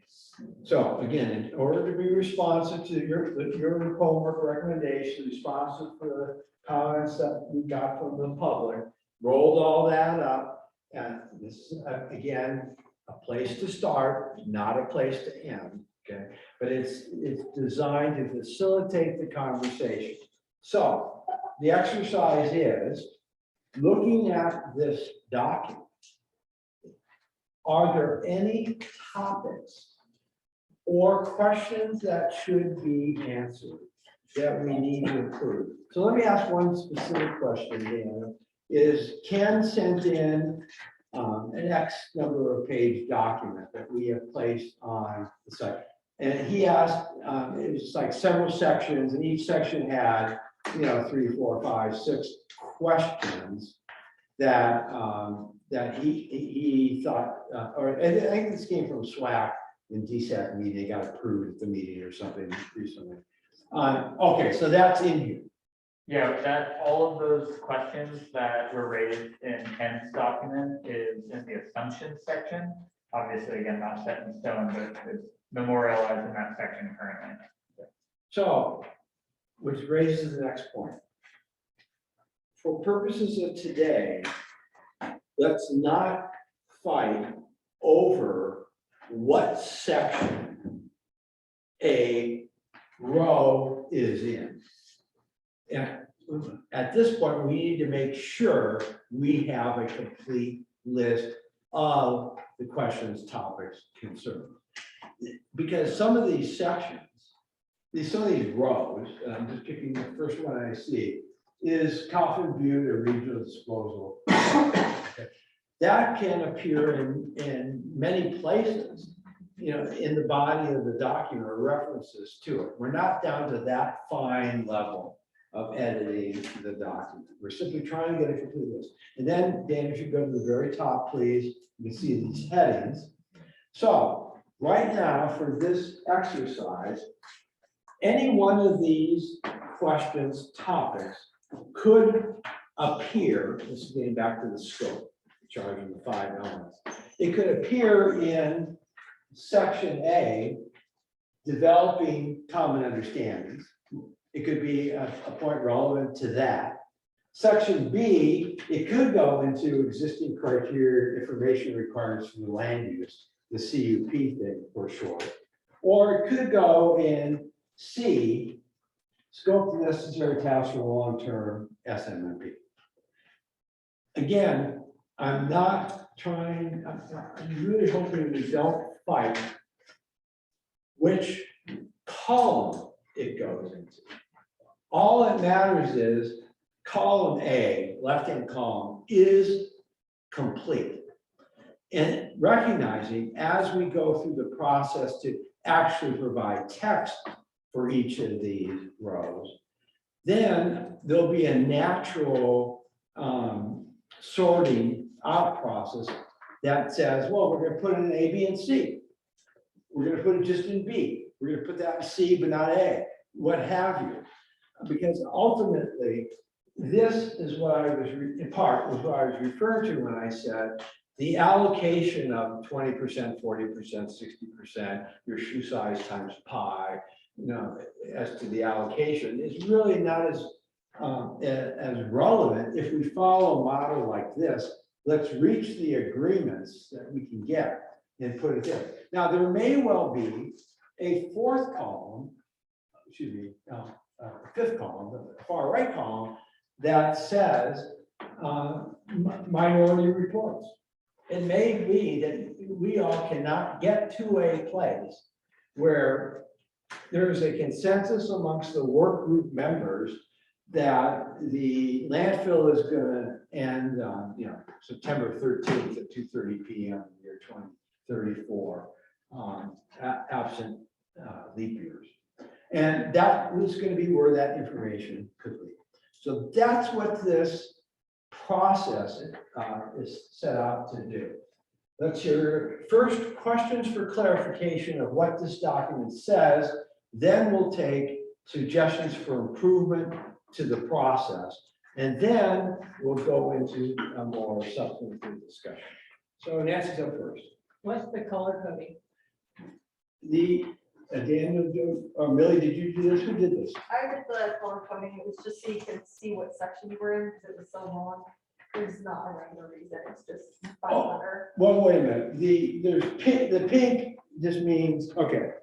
So the Roman numerals, not the Roman numerals, the major topics, chronicle the history of landfill is number 1. And then what did you do here? You took sections A are all the same color, B are the same color, C is one color, D is the color. Just maybe A and 3. There's no like priority and stuff. Nothing special, it's just, there's a lot of subsections, so. Thought maybe it'd be easier to read, but if that doesn't work, we'll do something else. No, I just thought it was meaningful. Yeah. And I have Brian and John. Yeah, I just want to understand what we're doing. So we're not, saying, the detailed timeline of events should be in A, B, and C right now. We're just focusing on this first column or group recommendations. Is there something that's missing or something that should be in there? Right. Yeah. John. I think that might answer it, because there's some things that are, to me, are missing from that. Okay. Yeah, that's what we're gonna ask. Okay. That's what we're gonna, take the period. So at this, I'm sorry, yeah. Or she came in late in the process. No, we talked about you. Ah. The whole public comment after this. Kidding. I guess I'm trying to put the pieces together. When I first came on, when I heard making sure that we have developed common understandings, and then just kind of, I guess my mind went to, okay, like you said, what is a landfill? What is management? What are kind of the principles? But when I dive into this, it is piercingly and exclusively in Coffin Butte itself. And so when I'm looking at the different topic, I didn't see that first section up front when we first began this it's not just common understanding, it's common understanding of Coffin Butte itself, which is kind of juxtaposed to some of the first things we started talking about is sustainability, the plan. I'm not in any way, shape, or form recommending we don't address these issues. Yeah. I was just trying to either I feel like there's a missing piece between, I think, your evaluations and common understandings and me just being government and hearing the public and all the different things where I see and I hear misunderstandings that are beyond just Coffin Butte. And so I just wanted to share that. I don't even have a question with totally valid and appropriate. So I think depending on the next conversation, which you're hearing for the first time today, where we talk about scoping the solid waste management plan. Okay, you will see a whole nother list of topics that are going to be not going to be limited to Coffin Butte. They're going to cover the whole array, recycling, transfer stations, all these other sorts of things. That may well be added to the bottom of this list, so we have all these topics we need to do. And then for purposes to start off, those topics will be X's in this column, which is the solid waste management plan column. So this is just the start of priming the list. And later on after dinner, I don't know if this is the right time, but. No, please. So Who will be reading it? Is this just for the county to read or? So the short answer is it'll be for everyone to read. There will be a work group report. The work group report will have all this information in it. Okay, it'll be posted on the website. Okay, the SWAC, DSAC, the planning commission will have access to that for them to do whatever it is they want to do with it. It could be nothing. It could be they want to look at this. They're not mutually exclusive on activities. It's a resource. It's a recommendation. It is nothing. There is nothing binding about this. So then can I ask a question? Absolutely. Why do we need so much detailed information about the history of the landfill from like when people threw trash in the river and all that stuff? Like, I don't personally, if I was reading it as a community person, I mean, we know about that people didn't use landfills in the olden days. I don't see why we need all that. I think it can be very more succinct. So the short, But maybe there's things I don't. the short answer is that that may be how this work product ends up based on your feedback. The default, this is like public policy facilitation 101, sort of what's motivating me, doesn't mean you have to agree with it or that's right, is that you start when staff does a document, they start with over-inclusiveness to have it out there, and then you can cut it down. Because just mechanically, it's easier to do that than have staff say to staff, go back and research X. So it is an iterative process. You may end up saying the landfill, I'm making this up, was created 2 days after Lewis and Clark came down the Columbia River. It now is, and it still exists, love, work. Does that help? Yeah, I just think, yeah, I'm like, I don't think we know that stuff. Yeah. We're getting there. Yeah, smart. Okay, so we're free to excise portions. Yes. Yeah, okay, now I have a detailed question also, which is on the last page, Yamhill County and Benton County, there are no exits by them, and yet it seemed to me that those were the most important landfill examples that we should use. Okay, so you're gonna make a suggestion to add, which counties, Mark, I didn't hear you, I'm sorry. Which two counties did you want to add to the slide? They're here, they don't have X's. So what's the meaning of that? Yeah, I'm not like. I can speak to that. Please. It just is missing an X as like an oversight. But basically everything listed right there should have an X somewhere.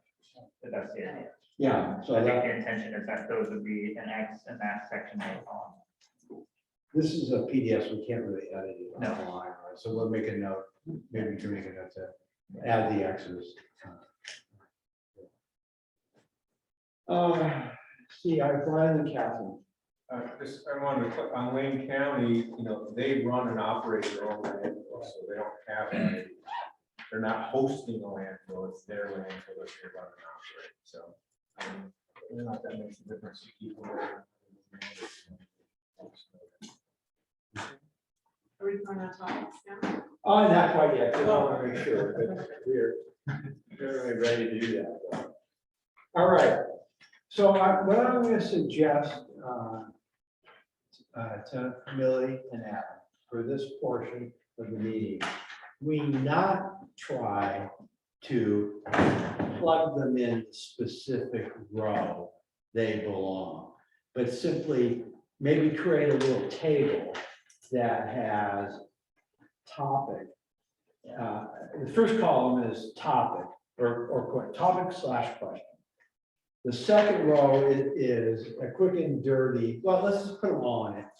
A quick and dirty where it goes in the first column, but I don't want to get hung up on that. I want to get the complete list, and there'll be a logical place to put it later. So, but just to have it. So let's start at the top, Adam, just to prime people to see. If you go to the top of this document, please. And this is just like prompt guide. It's not a big deal. So the first topic up is a chronological history of the key Cottonview landfill topics. A, history of solid waste. Now, the comment we have so far is for Louisa saying shorten it would be her default recommendation. But I'm not trying to shorten or long, I'm just trying to see if it's complete. So anything about history, any topics that are historical in nature that are missing, anything else that looks like the history section of the document. Okay, let's move on. Yeah, right. Well, just, being that there's also the solid waste management plan, maybe a history of recycling and composting as well. That's good, and you will, trust me, Lord, you'll see that after dinner as one of the topics. All right, anything more about the description of the site? Any questions? I'm sorry, just say it out loud so I can see. Oh, Nancy. Yeah, I did a really bad graphic description about how the site had changed over time, and I'd like to see a presentation of it in that way. That was part of the presentation. Oh, to the land use thing. So it's on the land use hearing site, the planning commission meeting. Yeah, it was a PowerPoint presentation. I think Daniel, he certainly had it, but this is something I did in a very short time and with inadequate access to assessors' records, which would make it more accurate. I mean, I have to, when I present this, I have to say, and it's bad. I would like this. No, it's a beginning. I don't want to say it's bad, it's just a beginning. But I thought it was a good way to present the changes over time in a way that was really quick to understand and a lot more easily comprehensible than a bunch of numbers. So if we're going to talk about how things are presented, I would say that we should strive to make things presented in a way that is easy for people to understand as opposed to impossible for people to understand. Absolutely, and the plan of writing a report, given its iterative nature, is we can get clear charts, graphs, pictures, what have you, as we go along. Great. Oftentimes, what happens is that gets backfilled as the final two drafts. Not the final draft, but the draft before the final draft gets added in. If we can do it ahead of time, in real time, all the better, because that makes it more readily understandable by people that are listening, people sitting around the table. Which then keys up another great point that I want to make, so I buried the punchline. Between now and our next meeting, part of your homework is going to be send in stuff like that. We already have some things that already been downloaded that has it. Joel has submitted, I'm making this up, 2 or 3 documents that summarize various topics. We plan to copy and paste, plug and play that into the report for discussion. So absolutely, part of your homework for the next meeting is send those documents in. And it's also we stuff off the creator. All right, so let's move up a little so I can see more of the screen. Daniel, let's see what else we're talking about here. Yeah, other direction, yeah. Okay, now section D, conditions and compliance of past land use approvals.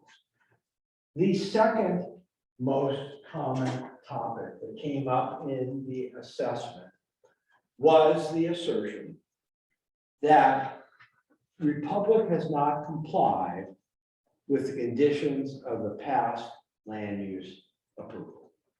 I don't know if that's true, untrue anywhere, but I asked staff to go through and pull the planning documents, planning files, what have you, and put together a document that is in chronological order by when these various approvals were made, And that was about 25% of that 95-page document.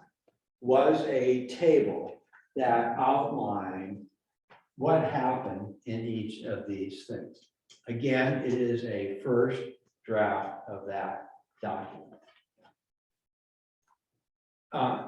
As far as a common understanding goes, I'll use this as an example for common understandings. One perspective is they haven't complied with the conditions. Related perspective, the county hasn't enforced it. Next is what's going to happen next time by way of enforcement, by way of something the planning commission or the board of commissioners could add. Is there going to be, what's the enforcement mechanism language going to be to ensure that is? That's why that document was created, because it was, as I mentioned, and probably not, whether it was number 1 or 2 is so close that that was the attempt to do that. The commissioners want to do that. They want to know whether or not that's the case. Now, that draft, Republic, you're gonna be able to look at that and change the document, and it'll be noted as your track changes, and say, yeah, we did comply, and here's the link to the proof or the what have you of doing. You are going to be able to go to that link, and I promise to get you, Mark. If you just do your tag, that way you don't have to raise your hand and I can see it. And I try to remember who's the order. I did it. Thanks so much. Then we can see, because either they've complied or they haven't complied, or we don't know. So instead of having these opinions out there as to this issue, let's do the best we can to have all this in one place. That's the motivation. That's the goal. Marge, thanks for your patience. Okay. This boggles my mind. A big thing that is a Republic Services promise, and the staff put in not completed, is the fact that the landfill should not be able to be seen from county roads or by neighbors. How is that possible? And yet it's in. It's a condition. It's a condition. It's a condition that hasn't been met for 25 years. And so what boggles my mind is if that's a condition, and it's a condition of the latest land use, and it's never been enforced, and it's literally impossible to enforce it now. Why is it there? Why are we talking about it? It just boggles. You understand what I'm saying? It's like hitting against a cloud. You know, it's just. So I want to repeat what I think you're saying, not to doubt you, but to make sure I'm getting it and internalizing it properly. There are, in my mind, there are a couple of issues embedded in that legitimate comment. First, we need to know what the condition was and has it been complied with or not. That's going to happen in the chart. And it says in your document, it says exactly that. I appreciate it. And the comment is not completed. Okay. I'm asking, how could that ever be completed? Okay. And so if it cannot ever be completed, I mean, how many other things are there in there that are of this nature, where we're just not looking at the elephant in the room? Okay, so let me just try to answer that as best I can. The purpose of having that document in that column that says incomplete or not completed, whatever the term is, for screening or something, whatever that element is. The board of commissioners want to know that. The people in the community want to know there was a condition, and if true, not complied with. That doesn't mean that you as the work group can't make a recommendation to say, guess what, comma, Goomba, which I'm referring to Russian, You gotta get out there and start planting some trees. What It's is it? impossible. It can be seen from 5 miles away. That point is true. My point is also true, that if they haven't complied and the county has the willpower to force them to do something, to do that, then they have the opportunity to do it, and you put a flashlight on it to do it. It's not our job to say we should let them off the hook or not let them off the hook, or it's futile. But our job is to say to them as a work group, we recommend they do X. And if they don't do X, there's a penalty, there's mitigation, whatever it might be.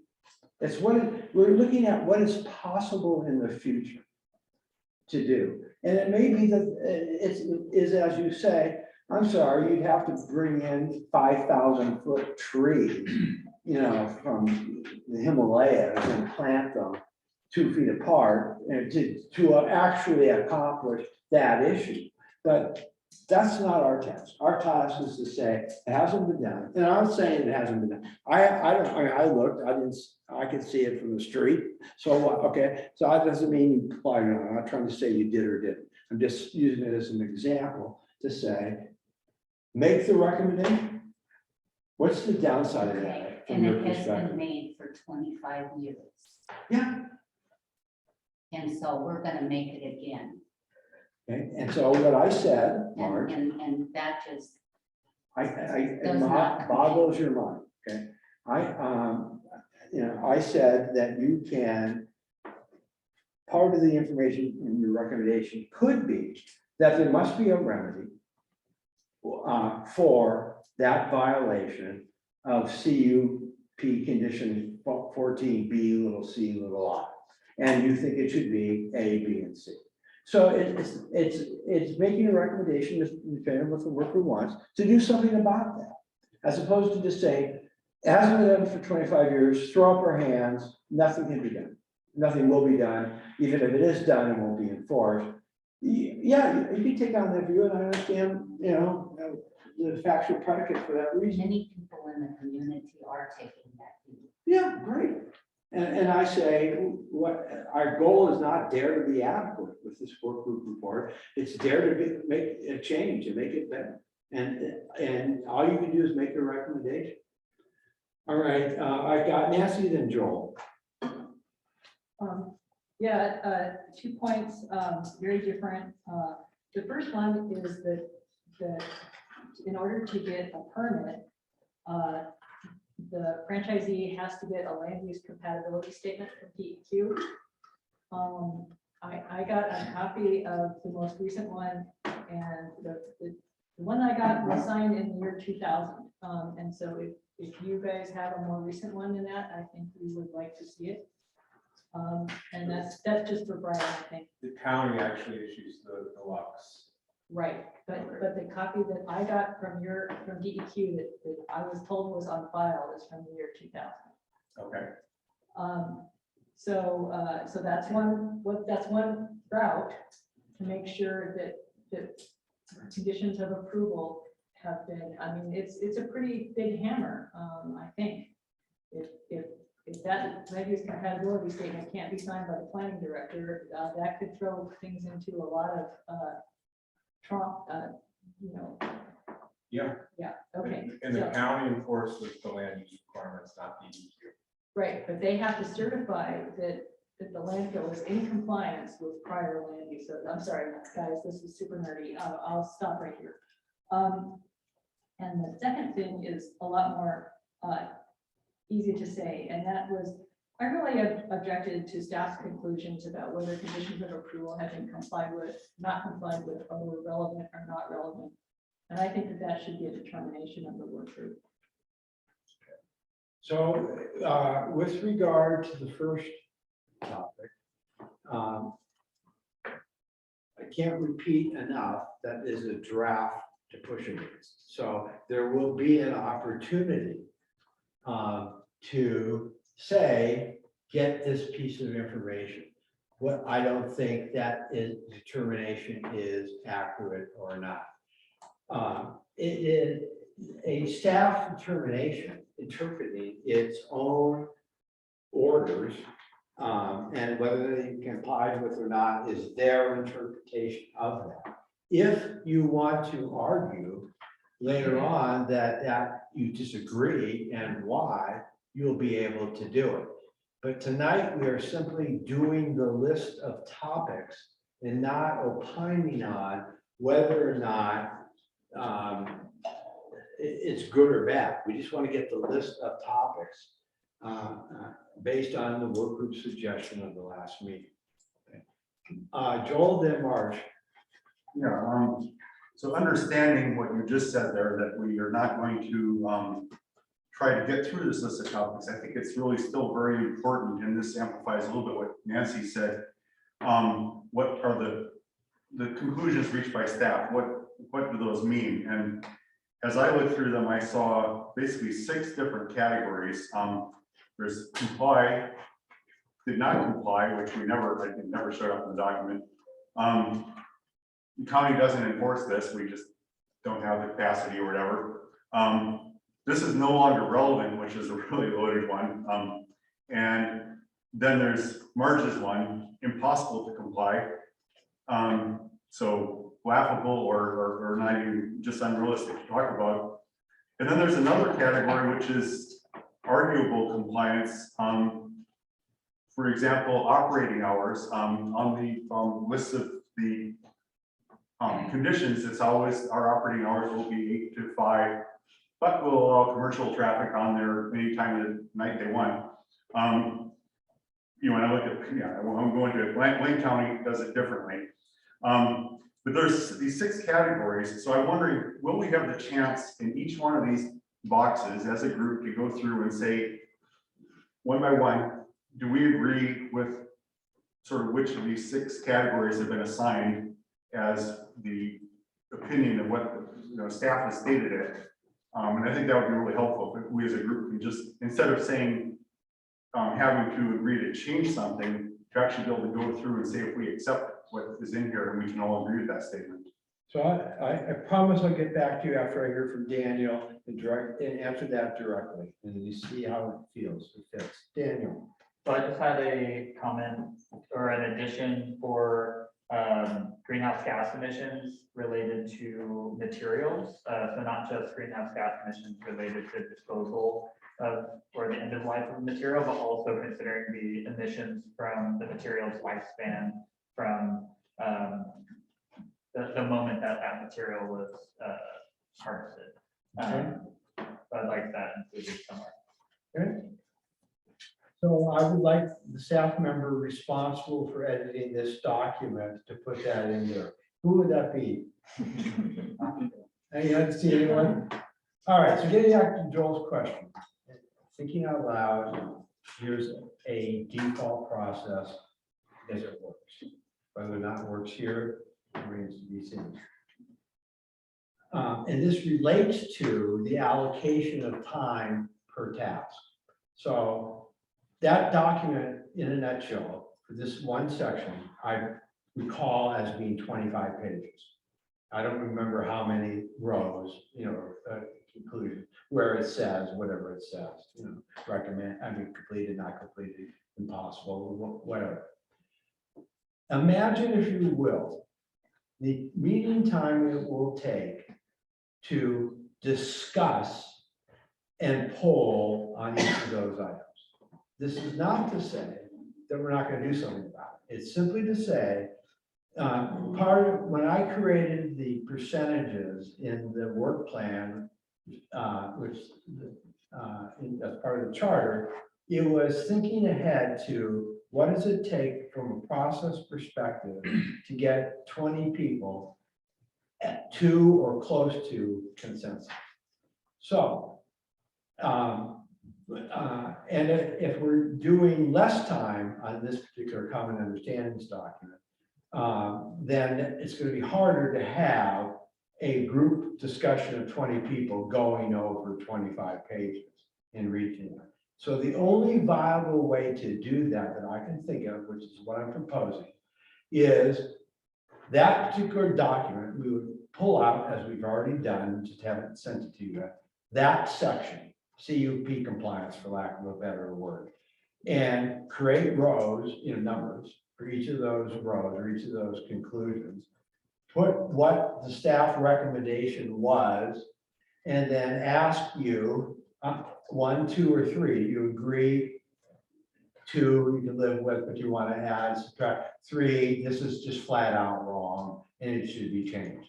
And we have to roll that up and then put it in a draft and present the draft as a whole to you as a work group and say, all right, we have 10 topics that we don't have a consensus, whatever the number, X number of topics we don't have a consensus on. Let's take the ones that are most controversial first and say to staff, because we'll know ahead of time as a result of the homework, here are the 5 CUPs and their subsets that we've got major disagreement amongst the work group. You're gonna have to come and give a presentation and discuss. I'll facilitate a conversation, re-poll, and do it. So that's my current thought. Even that's gonna take a lot of time, which is worthwhile time. Worthwhile time, because it was a big deal going forward. Does that make sense, or is that nonsense? Just start with you, Joel, from your perspective. Yeah, I mean, what you described is actually what I was going to suggest, that we just make this first pass through all these issues, just pulling to see if we agree with them or not. And that way we don't, we screen out the ones that we might not agree with the assessment. Yeah, and then people, people cards over,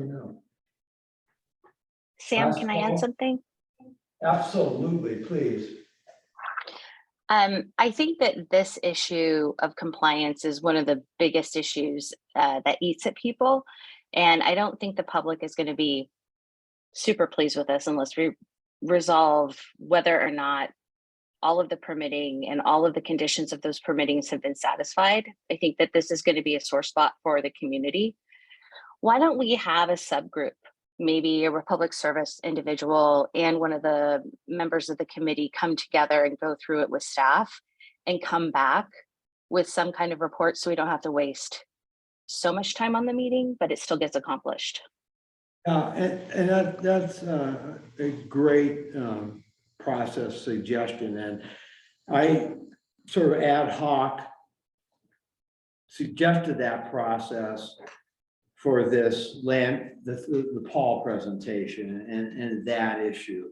And I think we could use that here, but what I don't know, and we'd have to ask county council and see, is because this is a public body, I think as long as we don't have a quorum in a work group, well, can't call it a work group, a subcommittee of the work group that would meet to hash this out and tee up something.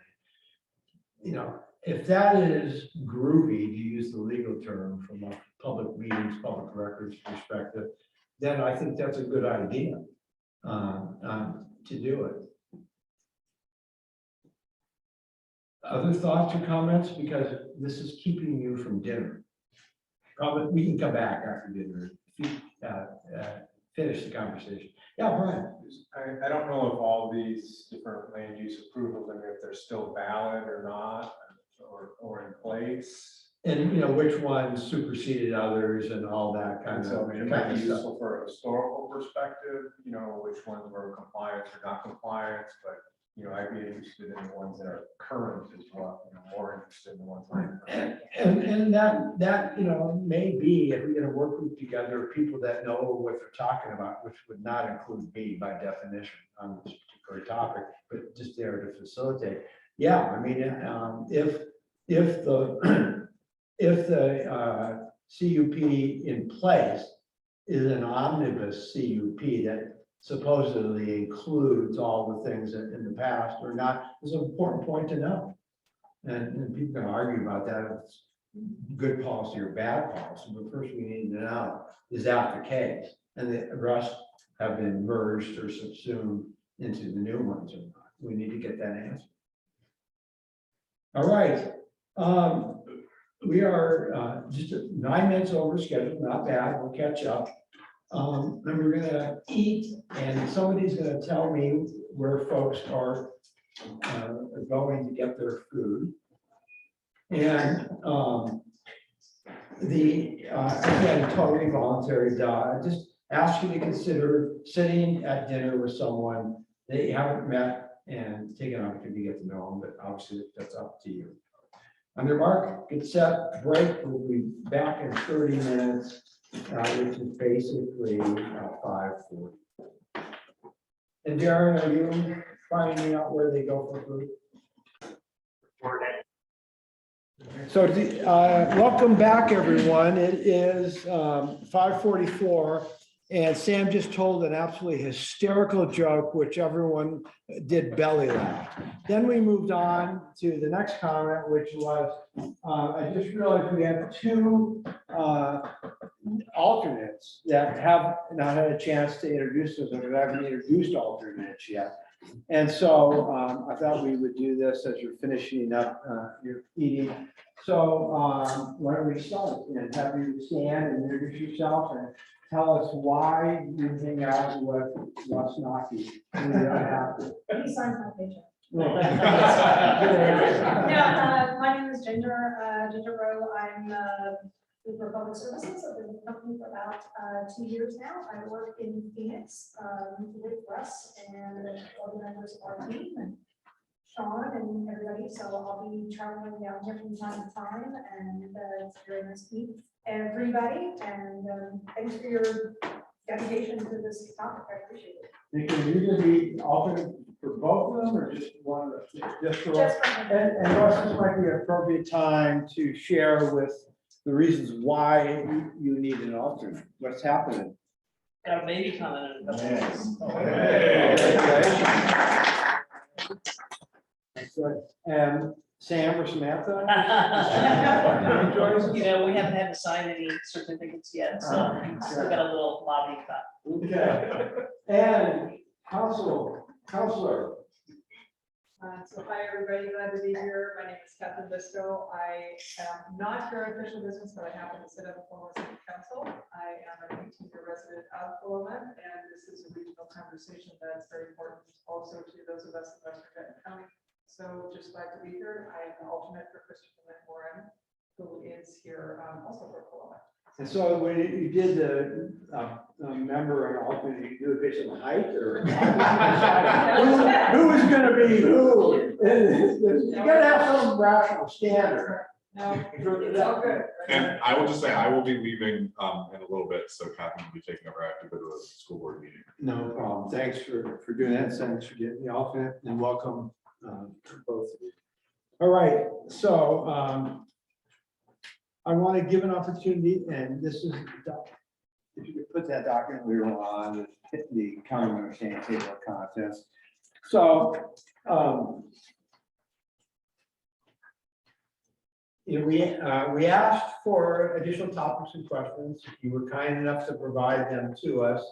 They were added in to that document. You were going to see in the next conversation the information suggestions or table of contents for the scoping the solid waste management plan. We'll have that discussion, add that in to the end of this document as well. And that really is the de facto last call for adding topics, subject to the following. As we get into writing the document and adding it, and someone does the, oh, by the way, what about adding X? Of course, you're going to be able to do that. You're going to be able to say, you know, now that I see this evolving and developing, we need to have Roman, section 4, B, little c, I, yeah, that's fine. And then your homework will again be, you know, you have documents I think you've already done or will prepare, or resources. You send them to Benton County Talks Trash email with a copy to me, and we'll get them incorporated into this master. Yes, Ross. Well, I think you just answered. I'm sorry. You just answered my question. Yeah. And so you have an opportunity to add that. Before we leave, now minimum I need to see, I think it would be Darren, Daniel, Sean, Russ, and I'll ask for maybe one or two volunteers from the committee to create this, this work group. And right now, it could be the same work group for two topics, but the two topics right now is dealing, how do you pronounce it? The Neefeld problem. You have, it's a new name. I'm dedicating this problem after you. Yeah, the Neefeld problem, and deal with that. And then this legal, what I'll call more the legal issue, the CUP conditions and whether or not they're groovy or not groovy in that problem. So we'll just do it now, so say off the topic. Are there members of the work group that would like to be considered for this subcommittee of the working group?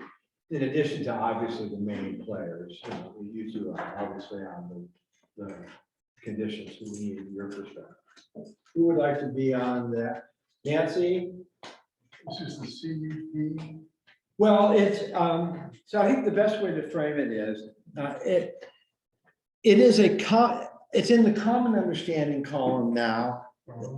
Once the information is done, it could live in the common standing portion of the report, A.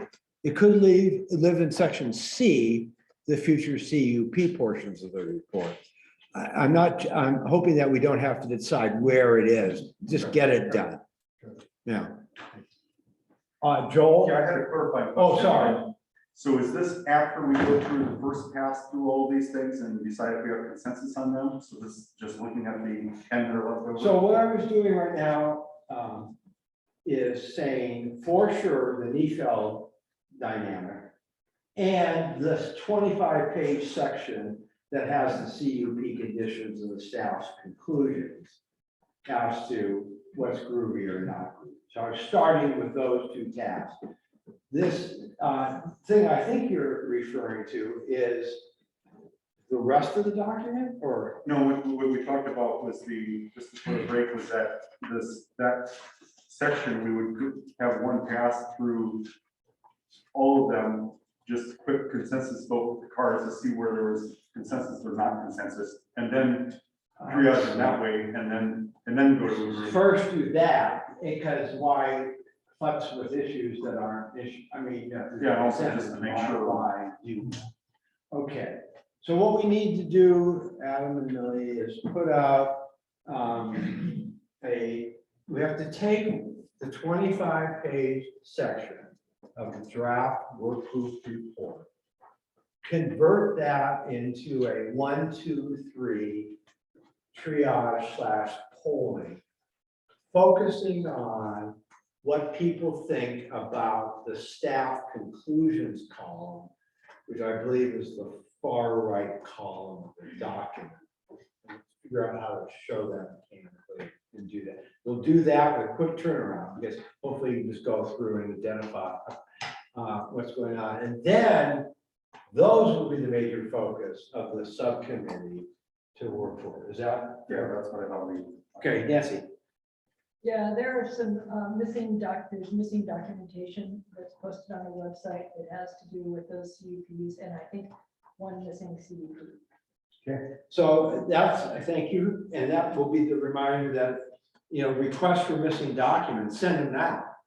So we can start doing, we're gonna have to be doing several, this is iterative, so we have to do several tasks at the same time. So we have Nancy. Joel, were you volunteering to be on that or asking a question for clarification? That was just a question for clarification. I'm still thinking about the other one. Okay. Because if you raise your hand above chest level, I'm considering people as volunteering. It'd be great if we had one other person from the work group to have a little broader. Joel's going for it. Yeah, I can see. Yeah. So, no, I'm not. Just by saying we have a request to speak up again, so that people online can hear. So I think for worker members, the microphone is in that little owl device. If you just kind of talk at that and raise your voice, it'll help people online hear us better. Thank you. All right, so the two volunteers for this, one or two subcommittee, it may be the same subcommittee for both things. We have Nancy, Joel, Sean, and or Ross, county staff. It didn't mean it's always you, because what are you gonna be doing in the next couple of weeks? Why don't you share with us what you're gonna be doing, big guy? Sam's referring to a vacation I'm gonna be on, and I'm gonna miss the first October meeting. And it is your. My prolonged honeymoon. Oh. And you're going to? Going to Italy. And you're taking besides your wife, who? Sam. Thank you. To mediate any marital problems that come up out of the way. It's fantastic. All right, I think we got that going in the right direction. So let's segue to our next topic, which will round this off a little bit. And that is discuss SWMP table of contents concept. So again, in order to be complete and efficient, this document was created. And so let's start with the charge here again. I'm not trying to. Yes, sir. Clarification. So this, what you have as your draft table of contents, that's it? Yeah. Okay. And so as we start developing it, you have something that's missing there.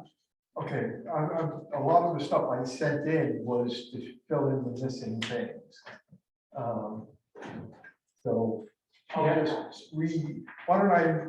We'll give you that to track change. I think that might be easier. We'll give everyone a chance. Go ahead. I think also some content isn't gonna be a table of contents heading, right? Some content fits in. Just need a nicely. title. Just as long as the title item comes in. Yes, that's what we're Yeah. looking for. Because there's a whole, in a technical term, it's called site characterization. There's a whole bunch of that that's not in. So it gets at things like, is the quarry viable? So is it going to be built below the water table, above the water table? Where's the existing one? All that stuff comes in under a different heading. It's very specific, but it gets at the fundamentals of whether or not this approach is workable at all to have the quarry on a long-term basis. So let's see if we have 5 minutes after the meeting to hash out the mechanics. Yeah, I think you've already done that. Okay. The track changes works for me, and I think circulating it for other people, that would be helpful. Are we doing the assumptions? We have things, we didn't go over this part yet. So oh yeah, are there any additions to the assumptions? Oh, Catherine, do you have any additions to the assumptions, Doctor? Ironic, go ahead. All right, so I have 2 things. If they seem like they are not relevant, feel free, anyone to say so, because I don't want to create more work for staff. So the first one was, I was wondering, this could just be something very short, how Benton County's franchise agreement interacts, if it does at all, with other jurisdictions that also use the landfill. So like, does Benton County have any say in the agreement between, Portland and the landfill or any other areas that use it? The second one is, I think it could be really helpful to have an annotated chart, similar to what Paul put up of the volume, with any kind of major policies or events that impacted volume increase or decrease, just for some more understanding. I think when it comes to the sustainable management, and maybe that goes in maybe that's better placed in the solid waste management plan, that could help inform the commissioners as far as things that have changed volume in the past or things that have worked or haven't worked. Okay, thank you. So the order I see, folks, that I saw Nancy, Russ, Joel. So Nancy, take it away. Going backwards to meeting subgroups, are members of the public allowed to volunteer for those? Well, see, that's the legal piece I don't know. I mean, obviously I can see why it would be an advantage in this case, because we have the namesake of the topic here. And I guess I will open it up to the work group to ask and see. I mean, I'm okay with it if people are okay with it and we're not violating some public meeting laws. I don't think we are, because we're not gonna have a quorum of you all in one place. Just generally, for most councils and advisory groups that are advising the BOC, they are allowed to have subcommittees that have members of the official council Right. plus just citizens in them. So this is a different thing, and I don't think anybody's ever done it before, but it's my understanding that is the way other That's a subcommittees. groovy way of doing it. So Darren, thoughts, reactions?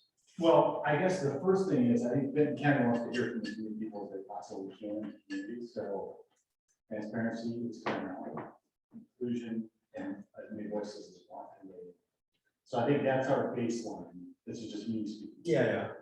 But I also think that we should be careful about how we structure those conversations, how we provide notice, whether we make that available online. I think we need to think about that and then be transparent about how we're doing our business and get the board's feedback. So this is something I do think we should ask them to do. We'll ask them Tuesday to be sure. The other thing to think about is I promise to get to it. Another thing we should think about is what happens if the work group agrees that Paul attends these meetings, and then all of a sudden now, every member, there's 9 other members of the public participating. On one hand, that's a good thing. On the other hand, just logistically and mechanically, it's a challenge. I'm just raising the issue. I'm not making a recommendation. Follow up, Nancy. Yeah, I'm just saying, Ken Keniston applied to be on the work group. He is amazing. If he could be looking through these conditional, I think he's on vacation right now. He was the chair of the planning commission, and he is amazing. All right, so I forgot the order. I think I said Russ and Joel. Oh, that's fine. I was just gonna follow. I think I had a similar thought as Catherine maybe had on the contractual piece of it. There are contractual realities that are just in the background of all of this that might be beneficial for the commissioners to have some sort of thumbnail on. And so I was thinking perhaps like a B.3, kind of right after the quarry problem might be a place for it to live, but. Okay, so I agree. It makes sense to have it. Tell me a little bit more about what topics it would cover in the broadest sense. Well, there are franchise agreements, there are arrangements with the quarry operator, there are, a bunch of different dynamics that factor into future decision making. Okay, so I'm going to suggest the first round of that, and is your team, whoever it is on your team, and maybe we ask Vance to look at, or maybe you draft something, Vance looks at it, and we give it to everyone to feed in. If we need a work group, we need a work group. No. Yeah, I don't know that it rises to the level of work group, but Yeah. there's substantive information that I think should be part of the broader picture. Thoughts? I'm open to what the work group wants to do. Okay. They send the documents in. Yeah, they send it in like everyone else, and then it gets vetted, posted and vetted. All right, so I'm gonna ask the question, let's see, what the proposal asks you to vote, 1, 3, 2, 3. The proposal is that subject to Board of Commissioners approval, hopefully at this next Tuesday meeting, that select members of the public be able to participate in, for lack of a better term, the subcommittee meetings designed to tee up issues surrounding the Neefeld challenge and the interpretation of compliance with the past CUP conditions. So you vote a 1 if that's groovy, 3 if no way over your dead body, which I'll consider a conditional yes, and then we'll move on through 4. So please show all your tents. 1, 2, or 3.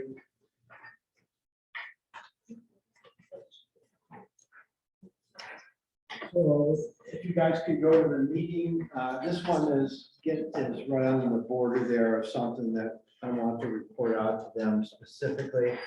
So please, Adam and Millie, if you can go to the draft meeting summary piece.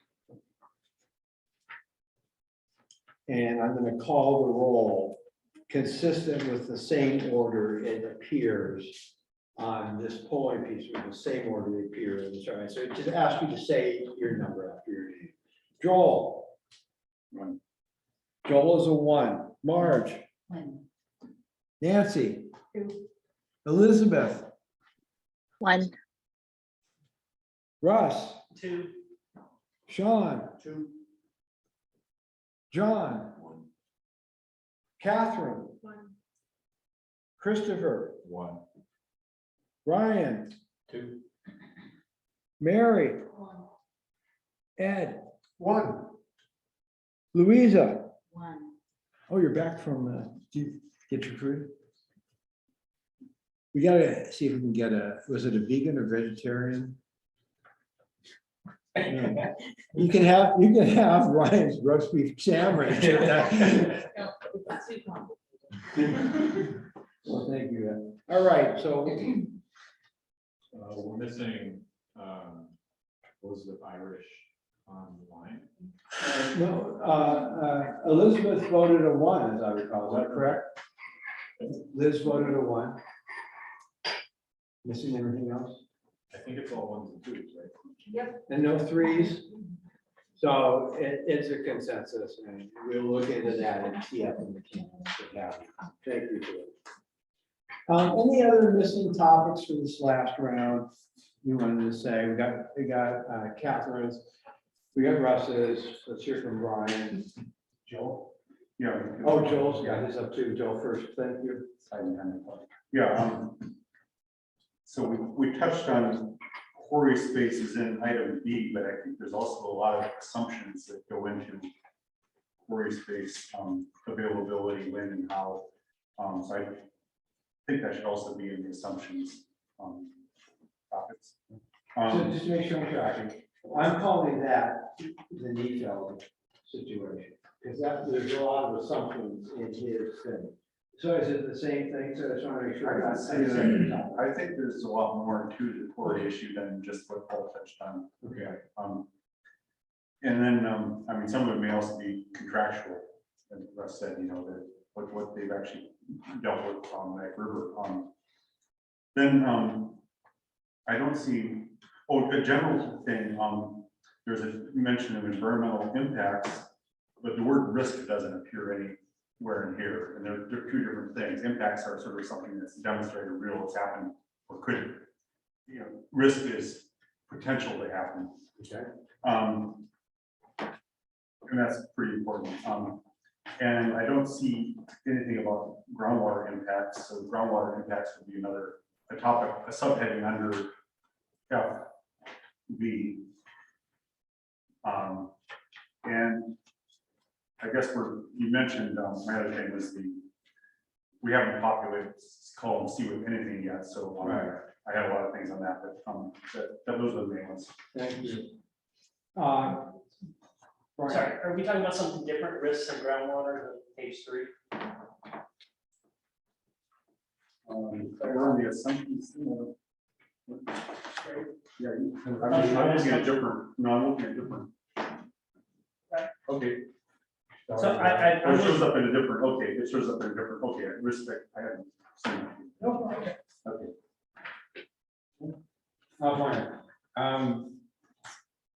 So the Neefeld is the landfill life, is that what the? In essence, for short answer. And then just since Daniel's going on vacation, maybe to make his life a little easier, is DEQ prohibited from permitting another landfill west of the Cascade? No. I mean, we don't,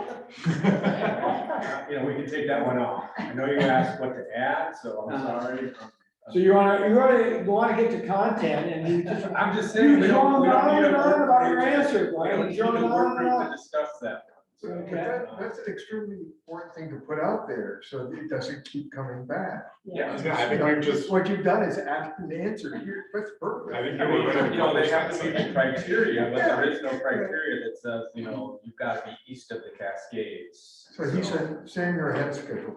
And then this coffee view to regional disposal site, you know, Yeah, the yes. progress we've made on the report, just in that last 30 seconds is remarkable. Nancy? I got a horrible list. I'd like included, what is the Oregon State Solid or Sustainable Materials Management Plan? I think that's important and should inform our county and board. How is the new Oregon Producer Responsibility Act going to impact landfills going forward? The answer is we do not know, but that should also be in a report. What are Oregon's values with regard to sustainability? What are Benton County's values?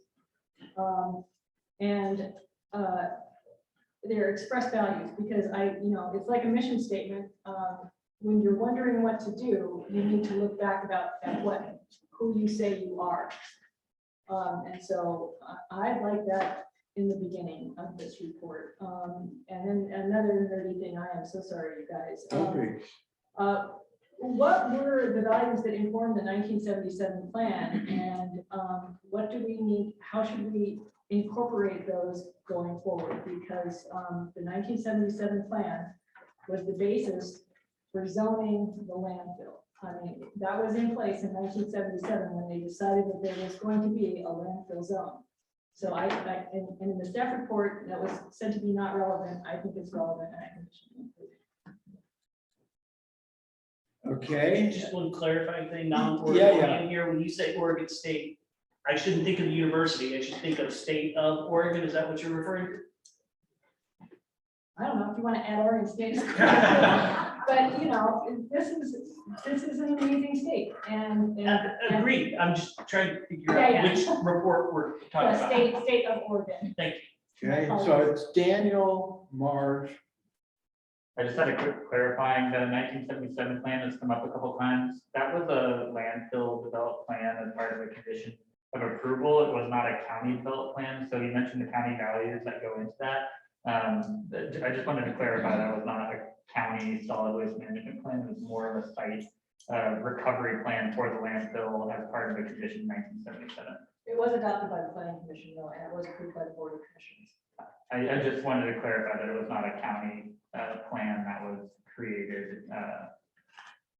Okay. Marge. Yeah, so I think Benton County does have strong values on sustainability and environmental issues. And so I think that we should enter the 2019 Benton County vision for the future into our document as well. Yeah. I have copies of it back there on the table. Okay, and so thank you. It will be added, and just email this stuff in, can help us. And so we got to move on to the next section, but I want to make sure I have to say, so take it away, buddy. Well, it's not a suggestion, it's really a question. I'm just having trouble differentiating between the suggestions that are being made. Different from what we would suggest for this solid waste management plan. Right, and that's coming up next. I know. And So I think I just want people have a chance to be heard, record it, and then get to this next discussion. And I think then that will be a place to put this stuff. But I'm just trying to get a complete list. All right, so I'm just wondering if what we should do for efficiency and completeness is make the changes to this document based on what we could write down in real time at this meeting. Send it out in Word for everybody, and then you can track changes the way you want, sort of double check our accuracy. Because I know Ed just started, this is your fault. I'm kidding. Yeah, no, that's a great idea. Then you can put your words. Yeah, that'll help everybody, I think, in terms of the mechanics of getting it done. Okay. If we are reading what we give you. Okay. Sean? Also, do a couple comments over here about groundwater, which is this section, I've been seeing a lot of duplicity in some of the sections. I understand, I respect your opening comments about this is not the time or place, but perhaps either staff or something before the next iteration to look at how either streamline, combine, whatever it is. Right. Because I had the same thing, I didn't see groundwater on page 2, it was on page 3, those kinds of things, so. I forget those. Nancy? Sorry. All right, so let's get the prior additional context. So Daniel, is this maybe? Where are we? Oh, you're here. So just go to the top, please. I'm sorry. So just make sure everyone's not this, I'm sorry, this is not this one. This is the SWMP. All right. So again, trying to beat a dead horse, and I'm trying to make sure that that we have a common understanding of what the board has asked. We are scoping the necessary tasks to do solid waste management. We are not actually going to be providing content for what the answers should be. So for instance, if there is a topic that says, look at alternative sources, and there's 5 of them, and the fourth one is transfer stations, and the 6th one is incinerators, or whatever, I'm just making stuff up, that we're not going to be opining. The work group voted this many 1s, 2s, and 3s on whether or not an incinerator should be required or used as part of our future solid waste management. It's just, we would say to the consultant, the new work group, hopefully facilitated by someone competent, will be able to walk through that process with a consultant that does these kinds of things and knows that tees up for you. All right, or you have 5, there's actually 8 things that you should consider in this category, and then you work that out. And that was what Darren says is I think $500,000 budget or something, and is scheduled to happen, probably next year. But the planning to get it going, picking consultant, what's the timeline, who's to be at the table, are us to make recommendations. Make sense? So, so that's why I put it here. It is to scope, okay? And so do contract out. Subjects to be covered, that's this table of contents. Who needs to be at the table? What does a balanced table look like? Much like what we have through people accounting. What's an outline for a timeline? That sort of thing. Okay, less than 4. All right, so now let's go to what Daniel did in between planning how many cannolis he's going to eat in the next month. Was put together this table, and I'll let you explain what you did, because you can do it better than me, and people are tired of listening to me. Sure. Yeah, so this table is essentially taking the table of contents from the 4 different plans that we've linked in these columns and accumulating them all in that first column. So every item in a table of contents that appeared is listed there. There's a couple caveats. One is I tried to combine items that were very obviously similar, but I couldn't do that with everything. So some things are going to be related and pretty similar, but not quite exact. So they might show up in different places. I also tried to group these items in sections like summary or major sections like facilities. They might not need to go into certain sections, but just for ease of reviewing, I put them in sections and kind of group them all together. The X's show which document this item appears in. And this is another one where I tried my best to compare them. So if they're functionally the same, I put an X there. It might not be entirely accurate. And it also does not include the contents of a document. So like, for example, if Metro has in the contents of the document something very similar to a heading in one of the other documents, but it doesn't specifically list that as a heading, it doesn't show up there as a check mark in Metro, if that makes sense. Any questions about how I set it up? All right. So, in other words, I'm certainly not suggesting, but let, for purposes of fun and fun, it may be, this would be part of your homework, we're not gonna, deal with these issues tonight per se.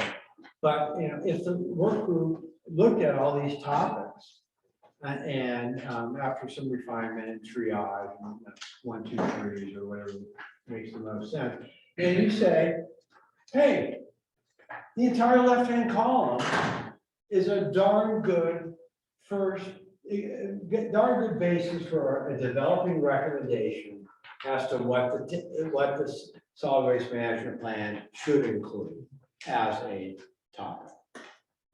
Great, then if if we get a bunch of 3s and stuff gets taken off, it gets taken off. If stuff is missing and needs to get added, it gets added. And so thinking out loud only, because this was a short week, we actually thought there was going to be a tour. So we made the meetings only a week apart, so it's hard to turn this stuff around. Hopefully we're going to have 2 weeks between now and the next meeting. As opposed to using Survey Monkey, it may make most sense to take this document and in Word and let people track their changes any way they want to. And then I will, and Millie will do that combined Word document feature that kind of puts everything into one document. And it's a mess on the surface, but then we'll try to reconcile it, send that out, and then we have something to discuss. Thoughts, comments, suggestions for improvement, comment, Nancy. Yeah, I think a meeting is coming up with SPLAC and BSAC, and I suggest we see if that could go on their agenda. Yeah, do you know when that is? I think it's coming right up. Dan knows everything. 26, or So just shoot in. Sure. Joel. Well, I just want to check, did we actually close out the previous document, because we were working on section F and there's still D economics and. So we didn't have that orally because you didn't have the opportunity to do it offline.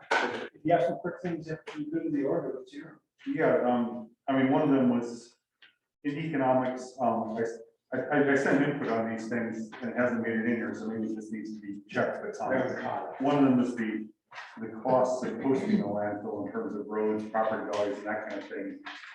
Important part of economics. And then also when we get to Republic Services and Benton County rights and obligations, I had the question about Valley Landfill VOI rights and obligations versus Republic's rights and obligations, which things can be evolved to the subsidiary if there's ever a break in the company. So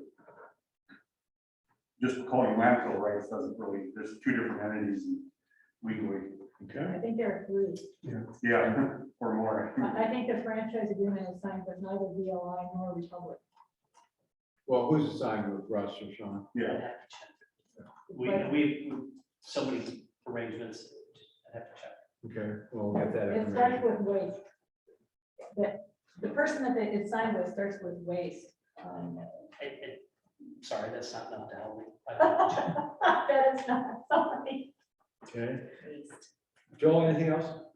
No, that was it. Okay.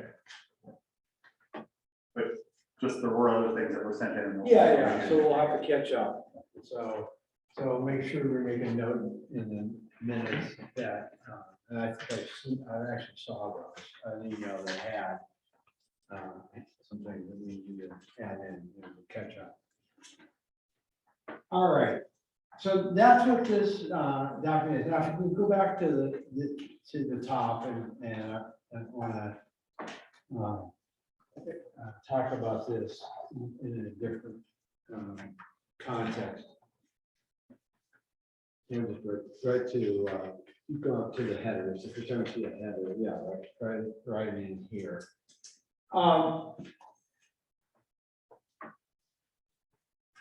Some of these topics can fit under common understandings. Some of there's duplication between common understandings and the same topics appear here. So there's going to have to be a process, which I intentionally dodged 2 hours ago by not saying we need to decide that in this moment, but that get the complete list. And then as the work evolves, we can move it to column A, column B, column C, column D, or keep it in 2 places. So I just want to be transparent about, that's how we plan to do it. Just because it doesn't appear in the old chart, in column A, doesn't mean you can't discuss it in column B, C, whatever. So, does that make sense?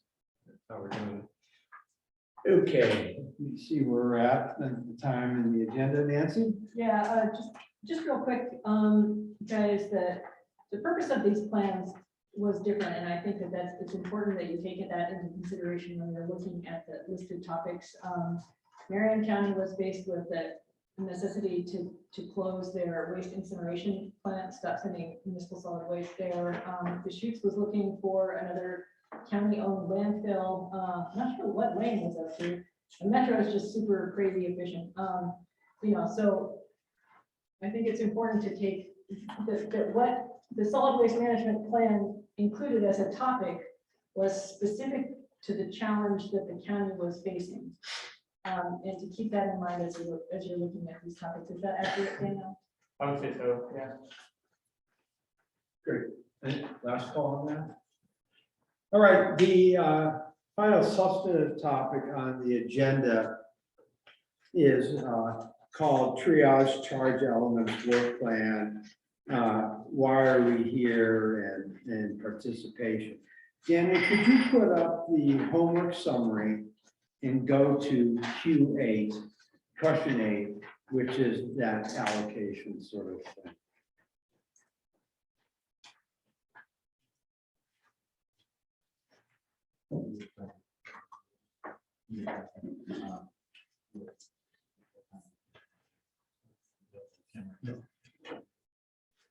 All right, so what I am suggesting here is, we got this data, interpretive data, or just an answer. Just no. Great. Okay, but the reality is, we're making progress towards how we're going to do the work, and it's almost irrelevant. In other words, in my mind, from a facilitator planning the process, the difference between 22.1 and 18.75 is absolutely meaningless in a survey like this. It's just sort of saying, yeah, they're kind of equal weight, and that. The outlier here is the 40% sort of thing. And I really want to get your, as usual, candid points of view on why this got such a high score. One person gave it 50, 100, a 40, a 60, 30, 40, bunch of 30s here. Not to challenge that's your opinion, but given the fact that we are scoping this, not filling in the topics, what am I missing here and why that is so important to folks? So I'll start with John and go on. Wow. I'm not as encouraged by it, decided to volunteer for this. I kept seeing, and this goes back to when SWAC first was giving their ideas and opinions, their advice to commission about the CUP. It's very difficult for me to get around the fact that a lot of the things on the scope of the CUP conditions, how that will be evaluated, relate directly to questions that go way beyond the current decision for that. So, and that is a plan. So if we have a plan that gives us some guidance and direction.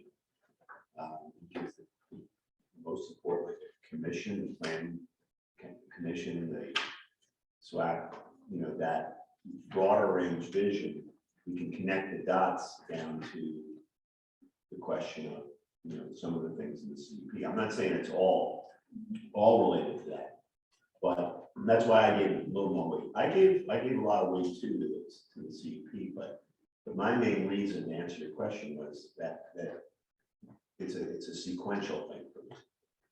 It's I think we need this, and therefore, and I think it needs the most attention. Now, if it turns out it's an academic exercise, and we all agree very easily on what goes in that scope for the solid waste management plan.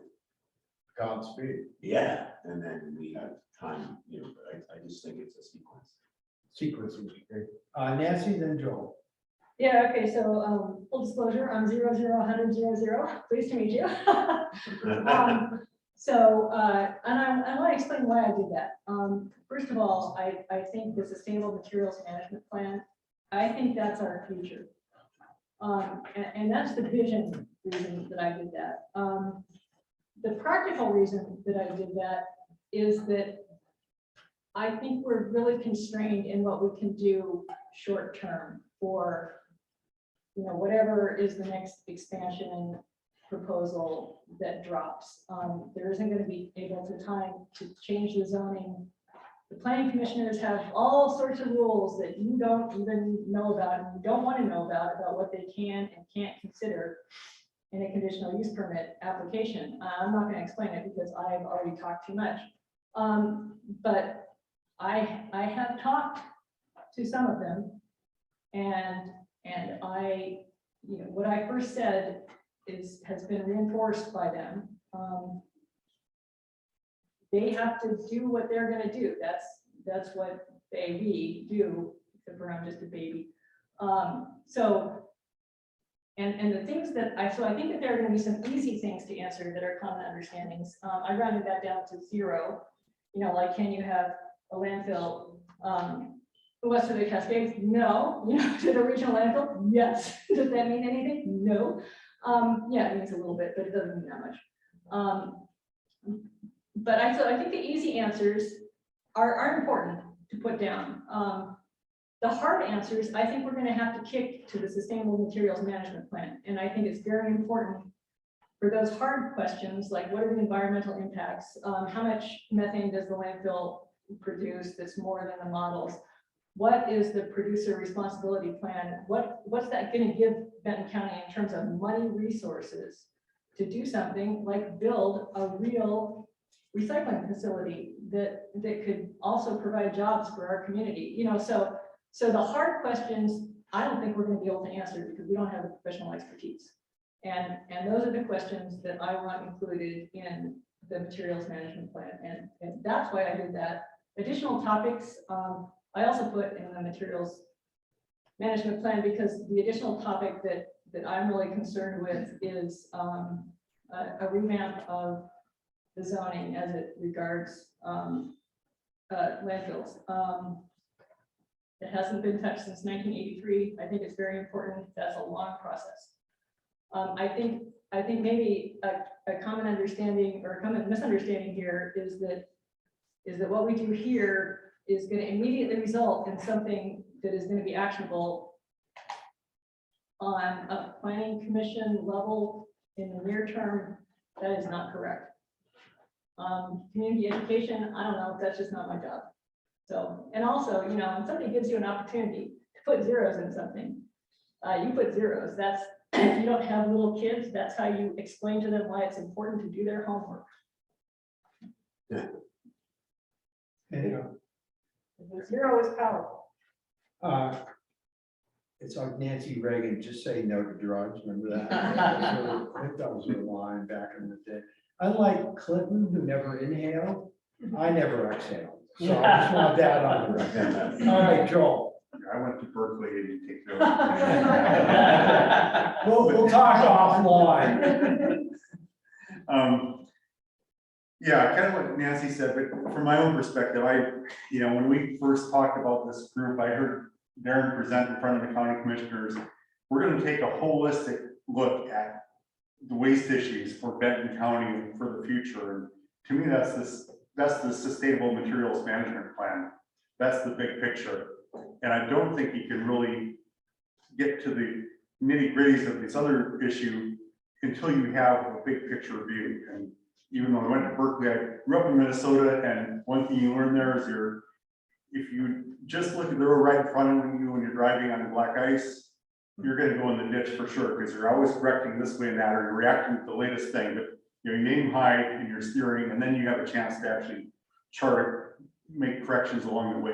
What we've been doing is sort of looking right in front of our car and trying to say, oh, geez, we've got a landfill crisis there, let's steer left, and of course the back end's gonna slide out. So I just see that's a really unproductive way to start, and it really puts the focus of the work group in the wrong place by starting on CUP criteria as the very first thing. I think once we go through and have a good solid waste management plan and understand what goes into that, and then we work on the common understandings, that's the point where you can start to talk about whether the CUP is necessary, whether some people just like to have it, or if it's, what would be the conditions under which that might be reasonable. So it's just putting the right things in the first place and working.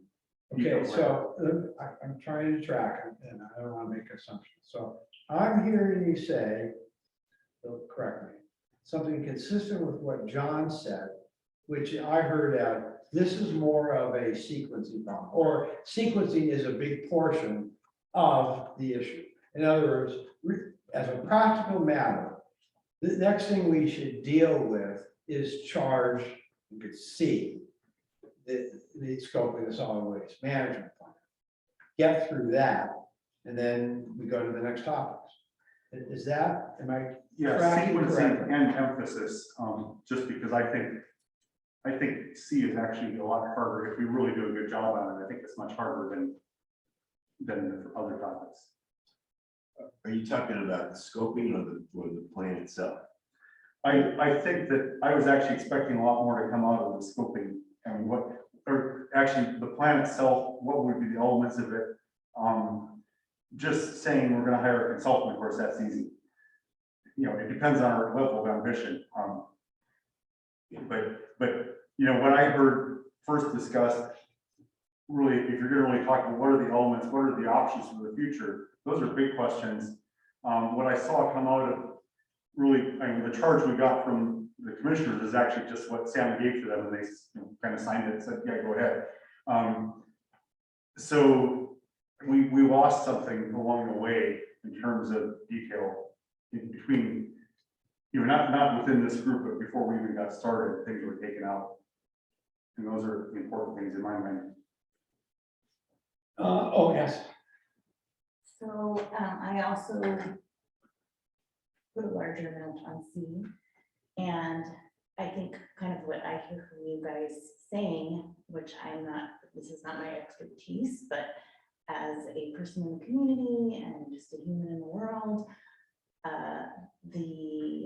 our future, our community's future is the holistic big picture. The landfill is a small part of that we need to consider. It's not to us the most important topic. Maybe it is, that's why the group is here, but there's so many other things for the future of our solid waste management and the health of our community.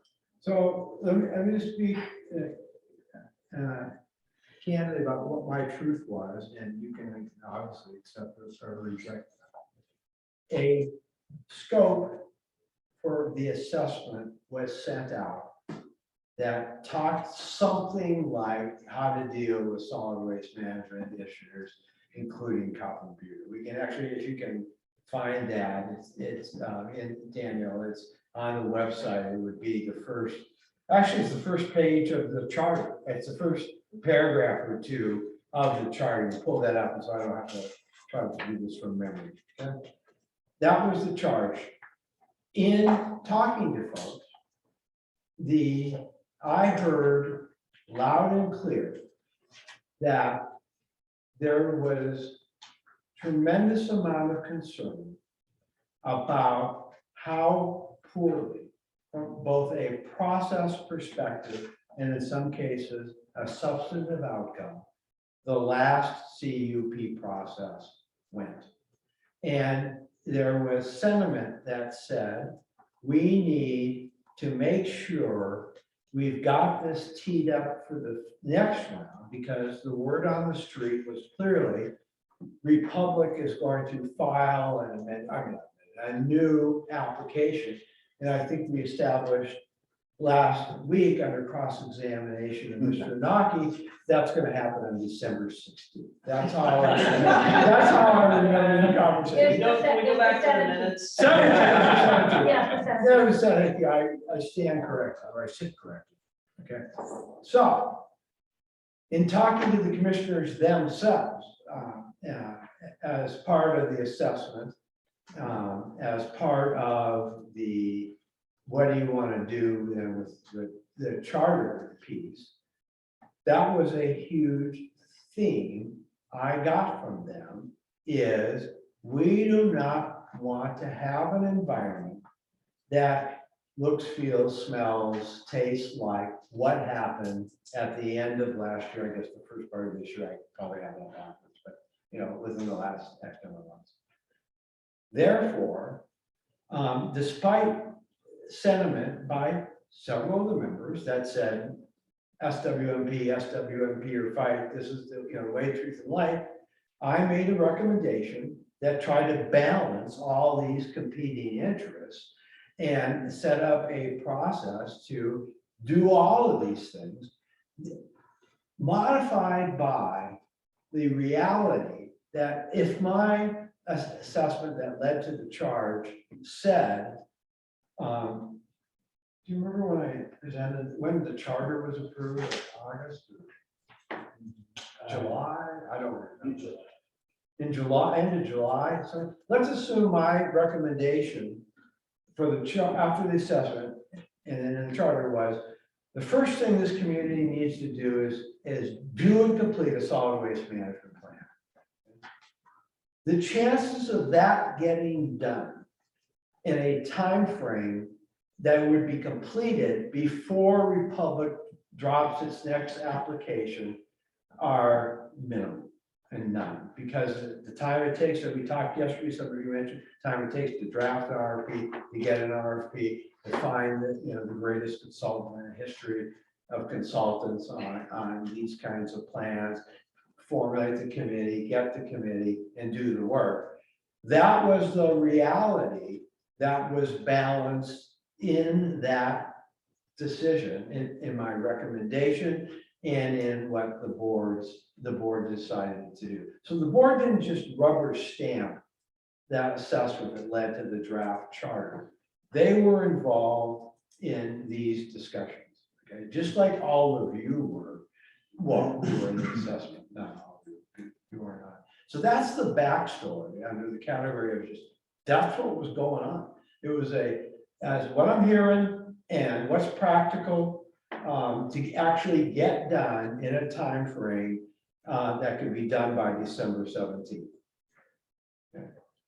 That's a joke, so people on the record know I'm being sarcastic. Okay, so this is the time where I want, I'm suggesting that Darren Boom Boom Nichols come up and give the county's perspective, his perspective on this particular topic. So you can just hear everyone's perspective. He's not cool. No! Come on up. Well, and speaking of the owl. So the question came up last time, what can a group like this actually do? And is it lawful for the county commissioners to hear recommendations? The answer to that is yes. Oregon local governments are given tremendous deference to interpret their policies. This is not a matter of state law. This is a matter of Benton. I think you just misspoke. I think you said, is it unlawful for the board? Is it unlawful for the board of commissioners to hear recommendations? And the answer to that, no, it's not. No, it's not. Yes, they may. So, Oregon local governments are given tremendous deference on issues like this. And our landfill policy is not state law, it's Benton County policy. It has some state implications. Again, beat you at the table for a reason. There are definitely some interplays there, but in terms of the landfill zone, that is, it's Benton County's rules. And so the county can ask for, the board of commissioners or the planning commission can ask for input from citizen or community groups. In fact, that's kind of the cornerstone of good planning. And it's part of what Oregon's land use system is built on, is input from the public and communities. So the board has asked for that. They're asking for that feedback from this group. Under the terms of the charter, you can't set policy, but you can say what you think the policy should be, or you can put things on the table you think should be considered by the board or by the planning commission as they think about future applications. And so kind of picking up from where Sam left off, I wasn't part of those conversations, but in the conversations that I've been part of, planning commissioners didn't feel prepared to really make the best possible decision. The board wasn't ready to make a fully informed decision either, because there are still some questions around this policy, what it means. And I think, to pick up on Nancy's comments about the 1977 plan, that's generations ago now. We actually have an opportunity on this table to say what we think the future should look like and what we think should be part of consideration. What does a smart, modern, holistic approach to solid waste and disposal look like? And that's why you're here. The board wants to hear that. And it's not only is it lawful, it is best practice to ask community members for input around something that is this important and also this complex. So I hope that helps. Questions for Darren, comments, responses, other nicknames for him that could be helpful? Brian and John? Not so much that boom boom, but Yeah. I think it's great. Everyone wants to do a solid waste management plan if it's needed, and it will certainly help, guide the future. But I don't know that is, that's a vision. I don't know, once you come up with that document, that there's any requirement anybody has to implement anything in that plan. And as Sam mentioned, it's going to take time to get that plan done, and by the time the plan's done, there could be an approved CUP for the expansion. So. Yeah, thank you, Brian. The other thing I meant to say, you could make recommendations not just about the contents or the standards and criteria, but you could make recommendations of the process. And I think that may be some of the most powerful voice that you can weigh in on, is how should Benton County think about, consider what's the right process for this community to think about decisions related to solid waste, whether that's a conditional use permit or anything else really. How should we approach this? And I think that is in all of our interests to get that part as right as we can. So, thanks, John. Yeah, I think it was very helpful, and your etymology of the how the 5 points came up, 5 parts of our discussions here. And I definitely think that qualifies, timing wise, even though we'd like to have a whole plan done before, being able to decide how a CUP is decided. We have enough knowledge in this room and around here to make that CUP process better. And I think that's what the county is asking us to do. And that's saying that, and I think a lot of the points and the questions and issues are all before us. We just have to kind of organize them in a way that says, what do we need to add to this process that's missing, so that the next decision process on that land on a CUP is done better. I don't think that's going to be hard. I think the hard one is as Joel said, is the longer range planning aspect. But we're not going to have to do that. We're being asked to what goes into that. And I think that's something we can do. Nancy, oh, and you'll be next, Stephanie, Nancy. Yeah, and. I'm Thanks, sorry. Marge. Drive safe. Yeah, so I just really feel, as somebody who's spent a lot of time on this, that we have a much more limited ability to impact this next expansion than we do for the expansion after that. And that's the expansion. I mean, I think the next expansion is going to live or die on the codification that we have. But I think, and you know, make no mistake, there are going to be expansions until the county says, okay, stop.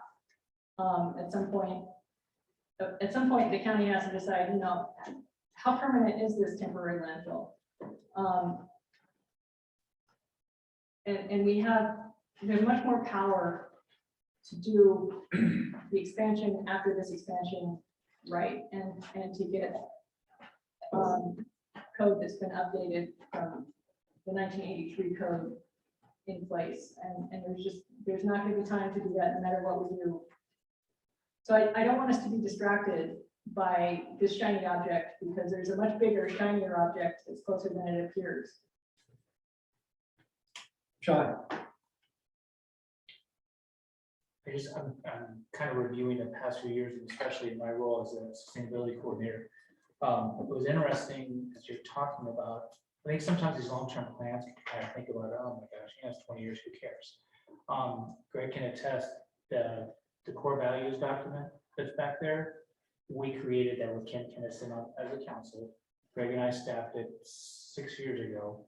And Darren tomorrow is going to get an email ghostly from Joe, once again updating department goals based on those core values. It's been really wonderful for me to see something as ethereal or mushy or whatever you want to call it 6 or 7 years ago about what our community really values, and now it's all of a sudden being mandated into our budgets. So I share that with you. I love Darren's work, because this is an opportunity for you, because Greg could say when I started in 15, I kept saying, yeah, so what's our county's values? And then after everyone stopped laughing, then we can kind of figure out how we roll the dice. Kind of kidding, kind of not. But yeah, without that vision, without something tangible for commission, I'm just getting the practicality of them. Just commissioners, our administrator, this is where we need to go. In my mind, in my history of having sustainability in my business career, 15 years, those decisions start to cascade on their own. So I really encourage you, I'm ex physio, take it, because this is going to start guiding us into more of a cradle to cradle, and not just kind of a reactionary. So, Ed. I'm still trying to listen and process, so forgive me if I make some mistakes here, but No problem. This is coming across as an either or, and I don't see it that way at all. I see this as a public health issue. Trash needs to get picked up. It needs to be managed in a way that's protective of human health and the environment. There's a lot of short-term things. If I just go from my limited experience with dealing with solid waste, and it's Deschutes County, they do things differently. They don't sign 20-year contracts. They have 7-year contracts, and those were negotiated with, I believe, on the basis of capital recovery, a very practical consideration for a firm like the RSI, that they can know that they're not going to get hung out to dry on the money they put up for trucks and other things. There are reopeners that are annual. And to me, they recognize that they can't see out 20 years. Things change. You can set a direction, but you need to have some way to make mid-course corrections. And I'm just getting a little concerned that this either-or approach isn't going to get there. And I'm very concerned about making sure the trash gets picked up once a week and nobody gets hurt by it. I think it could all work. So, you know, you joked about the track changes thing. I've seen that work with a group of 18 people. We couldn't agree at all in a 2-hour meeting. They ended up as 4-hour meetings. When we went through the process of track changes and everybody said, oh, that's what you meant. The meetings got much better. We did make progress. All right. So please consider those process things. Yeah, so, thank you, Dan. Can you put up the agenda again and look at the last item because, I'll make some comments consistent with what that says already. And I'm down at the 6:45 item. We'll get you out of here. All right. Homework for the next meeting. Now, remember, this was done yesterday, Ed. Track change, common understanding sections. B, track change, SMMP table of contents. So great minds think alike and so do ours. So that is exactly what I plan to do and what we are going to do based on this conversation.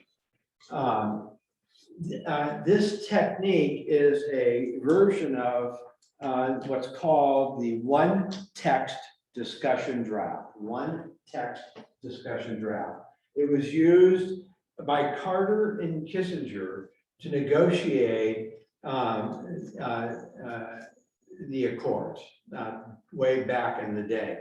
So what happened is this Team A sends in their Accords and what they think they would agree to. Team B does the same thing.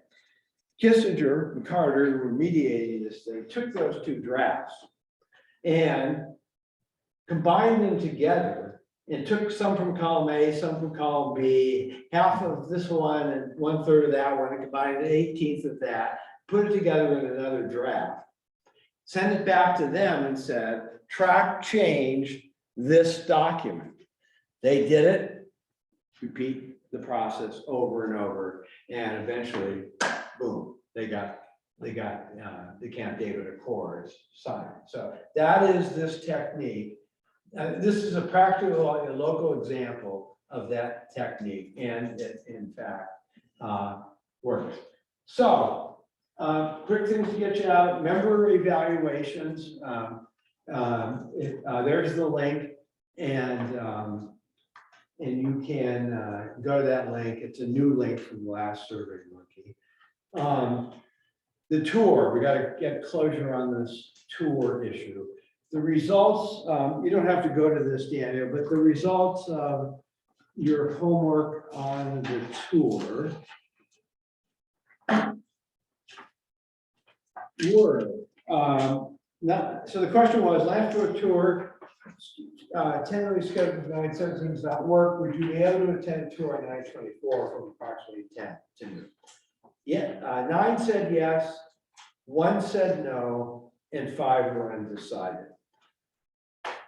So Republic's, where's it, Julie? Is it Julie Jackson? Julie Jackson sent me an email this morning that I didn't have time to send to the work group website with the logistics of that tour. Here it is. Because you're gonna love this. I spent my morning, wait for it, in a divorce mediation, my own divorce. So believe me, I would rather have been here with you than doing that. But I digress. Here's what she is saying. We'll get this out to you. We will meet the particular proposal. We will meet at Republic Services is an address, Northeast Wall Street. Restrooms will be available. Participants will receive PPE, hard hat, high visibility vest, protective eyeglasses. Bus will leave promptly at 10. As we tour Coffee Butte, there will be several opportunities to get off the bus for a closer look. And Russ has promised that I can drive one of the bulldozers as part of the team building exercise that we're all going to have a chance to do. It should be fantastic. As we tour Coffee Butte Grove, there will be several opportunities to get off the bus for a closer look. As we will also tour Pacific Region Compost and PNGC translation. What's that mean? PNGC? Yeah. Say it again. The renewable energy facility. Renew the time allowed, bus will return to Gravel's. So this will all get out tomorrow, but I just wanted to give you a heads up. And then I know Joel said not 2 minutes to rub against, I get emails from him. I'm talking these hours, he works so hard. Well, and any update on any chance of any progress there? Oh, yeah, we've got a whole itinerary worked out. I'm waiting to hear from one set of people who might be able to host it. I guess Wentz Weston to get a bus out there from the county. So I scouted the route and I think we've got good bus turnarounds in all places. We understand you guys didn't want us on Republic land, but we have all the roadside stops where we need to, or actually not that many stops. Just if everybody's at one bus, it's going to work a lot better because we can just do a roadside pullover and talk about what we're looking at, what everybody getting in and out and all that. But it looks pretty good. And I think we're thinking about possible. Well, it depends also when the public does their own tour, because that was up in the air last I heard. But we were planning on the Saturday after next, or possibly Sunday as a backup date. So this tour is a week from Saturday. The facility tour, for lack of a better term, is October 24th. September 24th. At 10. Yeah, because we were looking at October 1st, so that works fine. Okay, well, we'll have to poll the group to see who's available. Yeah. I think which we can do in a second. Russ, comment? Just one thing in part, I say it in this way, it'll help everybody remember before you forward Julie's email. We just really ask and frankly urge closed-toed shoes for the landfill tour. So no flip flops or, dress shoes and that sort of thing, just for flat out safety purposes. So we'll try to remember to nudge you, Sam, to include that in your email when we forward that out. So you're saying no Benton County Birkenstocks or? Birds, yeah. No Crocs, no Birkenstocks, Leave them in the car, grab some tennies for the bus. Okay. I really got this agenda here to see. So member evaluation, fill that out. The tour on the 24th. We got Joel's update. Hopefully it'll include a tavern this time.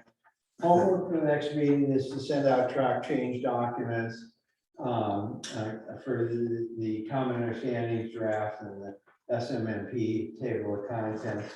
The next meeting is October 6th at 3 o'clock.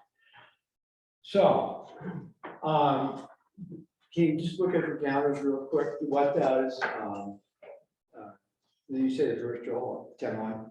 Yeah, 10-1. What does 10-1 look like for folks? Can you get out your calendars quickly and see what is available there? You're gone. You're on a honeymoon. Yeah. I'm sure your wife will understand.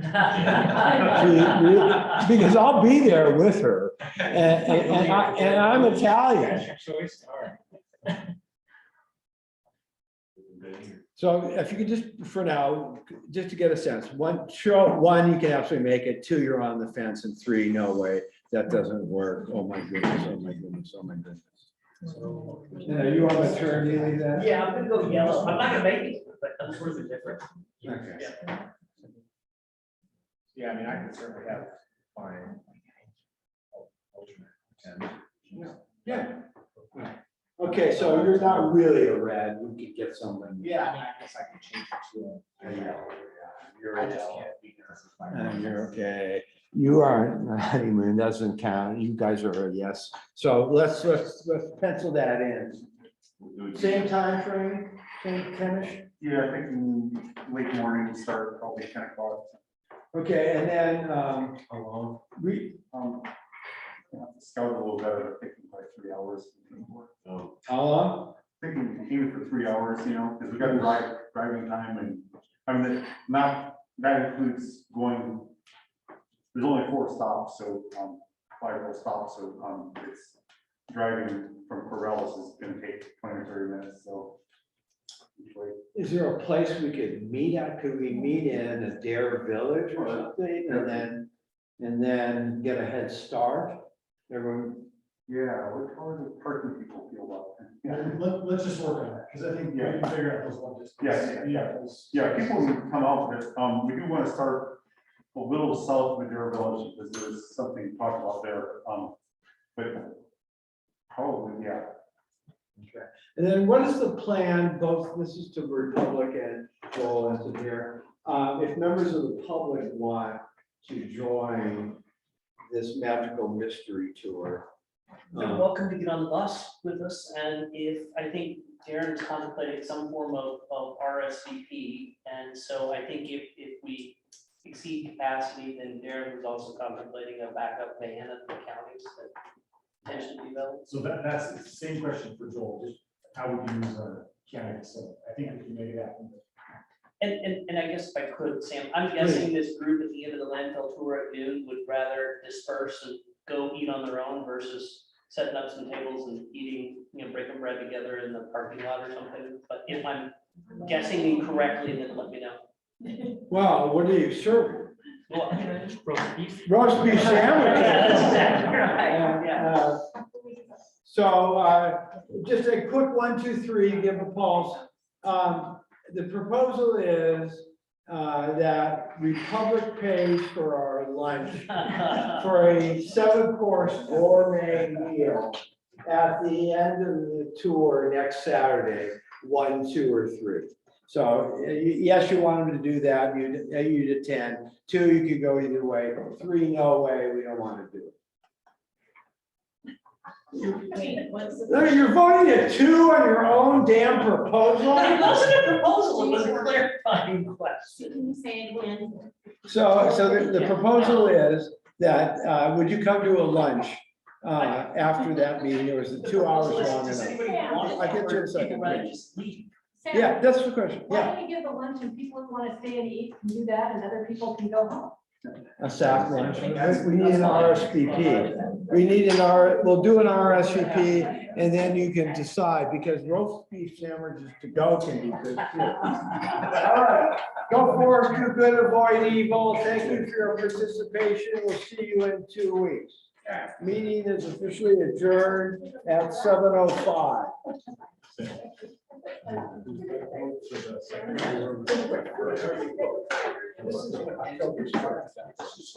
Yes.